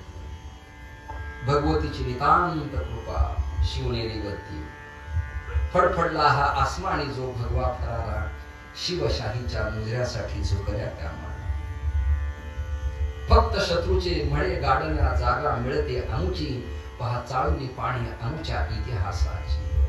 इंद्रजनी जन्म पर वाढव सदंब पर रघुकुल राज पर सिर शिवराज. ही कृपा कोणाची? ही भगवतीची कृपा आहे, जगदंबेची कृपा आहे, आई साहेबांची कृपा आहे. शिवनेरीवर भगवती प्रसन्न झाली. ती भगवती आता माहूरगड वासिनी आहे, तिचं नाव आहे माहूर वासिनी. परशुरामजीनं आपल्या वडिलांची आज्ञा ऐकली आणि मातेचा शिरच्छेद केला आणि आई गेल्यावर रडायला लागले. वडिलांनी विचारलं, बाळा माझी आज्ञा मानलीस, तुला काय पाहिजे ते बोल, वरमृही मी तुला द्यायला तयार आहे. पदर पसरला म्हणाले, बाबा काही नको, माझी आई मला परत द्या. काय परशुरामा, मला आई विना हुरहुर वाटतं. माहूर अर्थ नाही कळला तुम्हाला? मा म्हणजे आई, आई विना मला हुरहुर वाटतं, कंटाळवाणं होतं, जगणं अशक्य होतं, आसवांच्या धारा लागतात. का स्नेहाळ मायत आहे याची वाट पाहे, ती दिठी आहे हळूवार जे. स्वामी तिन्ही जगाचा आई विना भिकारी. नमातु परदैवतम, मला आई पाहिजे बाबा, मला हुरहुर वाटतं. गडाचं नामकरण झालं माहूर. 3.5 पीठाचा अल्प स्वल्प इतिहास तुम्ही ज्या जगदंबेची सेवा करतात तिच्या निमित्ताने मी मांडला. कथेला सत्संगाला येण्याच्या आधी सत्संगातून जाताना सुद्धा मी तिच्या समोर 2 सेकंद स्तब्ध शांत उभा राहतो. मला आपल्यातून तेजोनिधी त्यातनं काहीतरी प्राप्त होतं. अति उत्तम उपासना तुम्ही करताय. कलौ चंडी विनायकौ. कलियुगात भगवान नामाचं जेवढं महत्व आहे तद्वत उपासनेत कलौ चंडी विनायकौ. विनायकौ गणपती आणि चंडी भगवती जगदंबा देवी. ती कोणती हा नगण्य प्रश्न आहे. देवी देवी.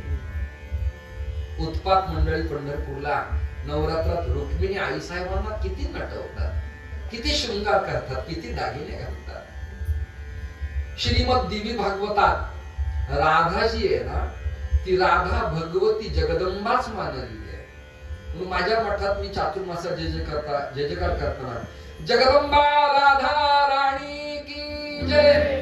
ती जगज्जननी आहे. यमुना एका हातातून आणि राधा एका हातातून नारायणाच्या अवतीर्ण झाली असं शुकदेवांचं वचन देवी भागवतात आहे. श्रीमद भागवतात शुकदेवांचा विरक्त पद सांगितलं, देवी भागवतात वैवाहिक जीवन सांगितलं. जन्म जन्मांतरात पुराणांचा अंदाज आपल्याला लागत नाही, त्यामुळे मी सातत्याने कंटिन्यू म्हणतो, मला अजूनही नीट नेटकं काही कळलेलं नाही. अत्यंत गुंतागुंतीचं चिंतन आहे. गुरुग्रही गेल्या विना आपल्याला पांत अध्ययनाविना काहीही कळत नाही. जाता जाता कुळीची हे कुळदेवी केली ठावी संतांनी. तुमच्या पूर्वजांची कृपा आहे. पाटण, सातारा, सांगली, करवीर, कोल्हापूर तिच्याच प्रांताच्या अखत्यारीत येतं आणि निंबाळकर वगैरे भोसले हे जे घराणे त्यांची कुलस्वामी तुळजापूर वासिनी आहे. पण तिचं स्मरण पूजन अर्चन करणं खूप चांगलं आहे. कधी सोनचाफ्याच्या फुलाचं अर्चन करावं, कधी सेंदराचं अर्चन करावं, तर कधी पिवर हळदीचं अर्चन तिला करावं. ते कुंकू आपल्या भारत प्रदेशाला लावावं. जगातल्या कोणत्याही कामाला जावं, नकार आला का अमृत आश्रम त्याला जिम्मेदार नाही, एवढी ताकद तिच्या कंट्रोल ताकद. तिला भगवदान करावं, तिला पायघड्या घालाव्या, तिची घागर फुंकावी, तिची पूजा अर्चा करावी. अर्थात ही सगळी प्रकरण अंतःकरण चतुष्टयाची स्वच्छता करूनच करावी, हा नियम शास्त्रकारांनी प्रतिपादन केलाय. मी जरा जास्त वेळ घेतलाय, आज 9 वाजले. करेक्ट 8:30ला रोज थांबत असतो, पण तुम्ही सगळेजण आल्यामुळं मी मोहात पडलो. एकदा पीटी वाजली, पखावज तबला वाजला आणि टाळकरी आले की मला मग थांबवतच नाही. कुळीची हे कुळदेवी केली ठावी संतानी, अशा देवीला बरवे झाले शरण गेलो, उगविलो संकटी. तुका म्हणे समागमे, तुका म्हणे समागमे.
खूप धन्यवाद देतो.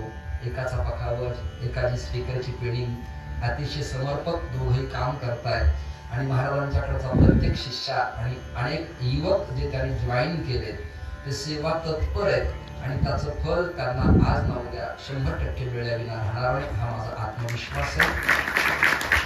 आज तुम्ही संत माय बाप कृपावंत कायमी पतित कीर्तिवाणी, तुम्ही सगळेजण आला आणि मला स्फुरण आलं खऱ्या अर्थाने. श्रवण करणारी रिस्पेक्टिव्ह मंडपात असली की वक्त्याच्या वाणीला उधाण येत असतं. मला अजूनही बोलावंच वाटतंय, असं वाटतंय की घड्याळाकडे पाहूच ना. आता एवढा वसंत फुललेला असताना घड्याळाकडे का पाहावं असं मला वाटतं. अमृतानुभवात एक माऊलींचं असं वचन आहे, एका ओवीचा संवाद आहे. तो अर्थ असा आहे की कमळाला विचारलं का रे तू विकसित झाला, जरा गांभीर्याने ऐका ना, संपलंय आपलं. कमळाला विचारलं का रे तू विकसित झालास, तुझ्या तिसरी केशर तू केशर टवटवीत झाले, तुझ्या पापल्या उदयाला आल्या आणि तुझ्या त्या सुगंधाच्या बेडामुळं भुंगे वेडेपिश झाले, तुझ्याकडे सातत्याने येतात. का रे कमळा तू विकसित झालास. कमळ आपला आत्मचरित्र सांगतं, मी विकसित स्वतंत्र होण्यासाठी तसा शक्ती संपन्न नाही, पण कारण असं झालं, सूर्य उदयाला आला आणि त्याची कोवळी किरण माझ्या कळीवरती पडली आणि त्या सूर्य किरणाच्या तेजामुळं माझ्या कळीला तेजपुंजपणा आला आणि पाकळ्या माझ्या विकसित झाल्या. दृष्टांत माझा संपला. वक्ता आणि कीर्तनकार विद्वान असतो नसतो नगण्य भाग आहे, तर त्याच्या तत्वज्ञानाचं कमळ फुलायला कधी लागतं तर सूर्यासारखं तुमचं तेज पाहून ते विकसित होत असतं. तुम्ही रिस्पेक्टफुल प्रसन्न असला तर वक्त्याला उधाण येतं. महाराजांना मी आरंभापासून म्हणालो, मला उगीच भाऊ गर्दी अजिबात बोलू नका, लोक आलेत आणि फारच गर्दी जमली, आवश्यकता नाही, क्षमा मागतो. मराठवाड्या एवढे लोक तुमच्याकडं कुठे जमत नाही. मी चिपळूण पाहिले, रत्नागिरी पाहिले, सातारा पाहिले, कोल्हापूर पाहिले, सांगली पाहिले, बारामती पाहिले, नागपूर पाहिले, अमरावती, अकोला, मुंबई, ठाणे, भिवंडी, कुलाबा, पालघर, सगळं झालंय माझं. एवढा समाज जमत नाही. आमच्याकडे मिनिमम नारळी उत्सवाला 2 ते 2.5 लाख लोक असतात आणि रोजच्या कीर्तनाला 50, 35, 40 हजार समाज असतो. ते समाज पाहून माझे डोळे तृप्त झाले. मला फक्त तुमचे चांगले ऐकणारे कान अपेक्षित होते, यासाठी पाटणवडीचा महेश महाराजांचा आश्रम चॉईस केला, हे त्याचं उत्तर आहे. आपण सगळेजण आला, मंडलम ऐकलं, तुम्हाला खूप गरमलं असेल, मलाही गरमलं, पण मला इथे करमलं.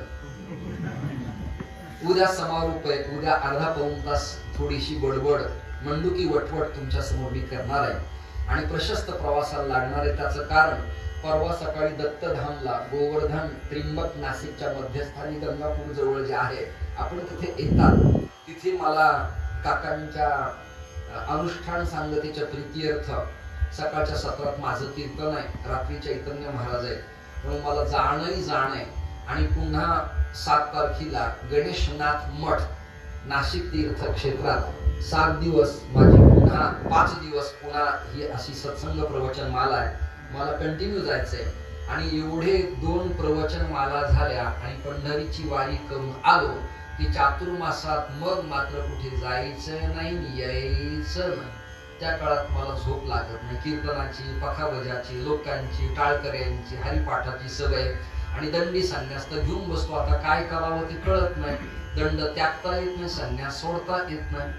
लक्षात आलं का? पण चातुर्मासात करमत नाही. मग मी आपले स्क्रिप्ट, ग्रंथ वाचन, पुराण, श्लोक ऐका, अन्वय ऐका, परिच्छेद ऐका, ओवीचा अर्थ ऐका, अभंगाची संगती ऐका, असे गळच पोरगोड करावे लागतात, जवळ घ्यावे लागतात. त्यातही त्यांना रुची असते असं नाही. रुची आपणच निर्माण करावी लागते. टिकवणं हे त्यांचं काम असतं. मला करमतच नाही. कीर्तन नसले तर रात्री झोपच येत नाही. काय करावं कळत नाही.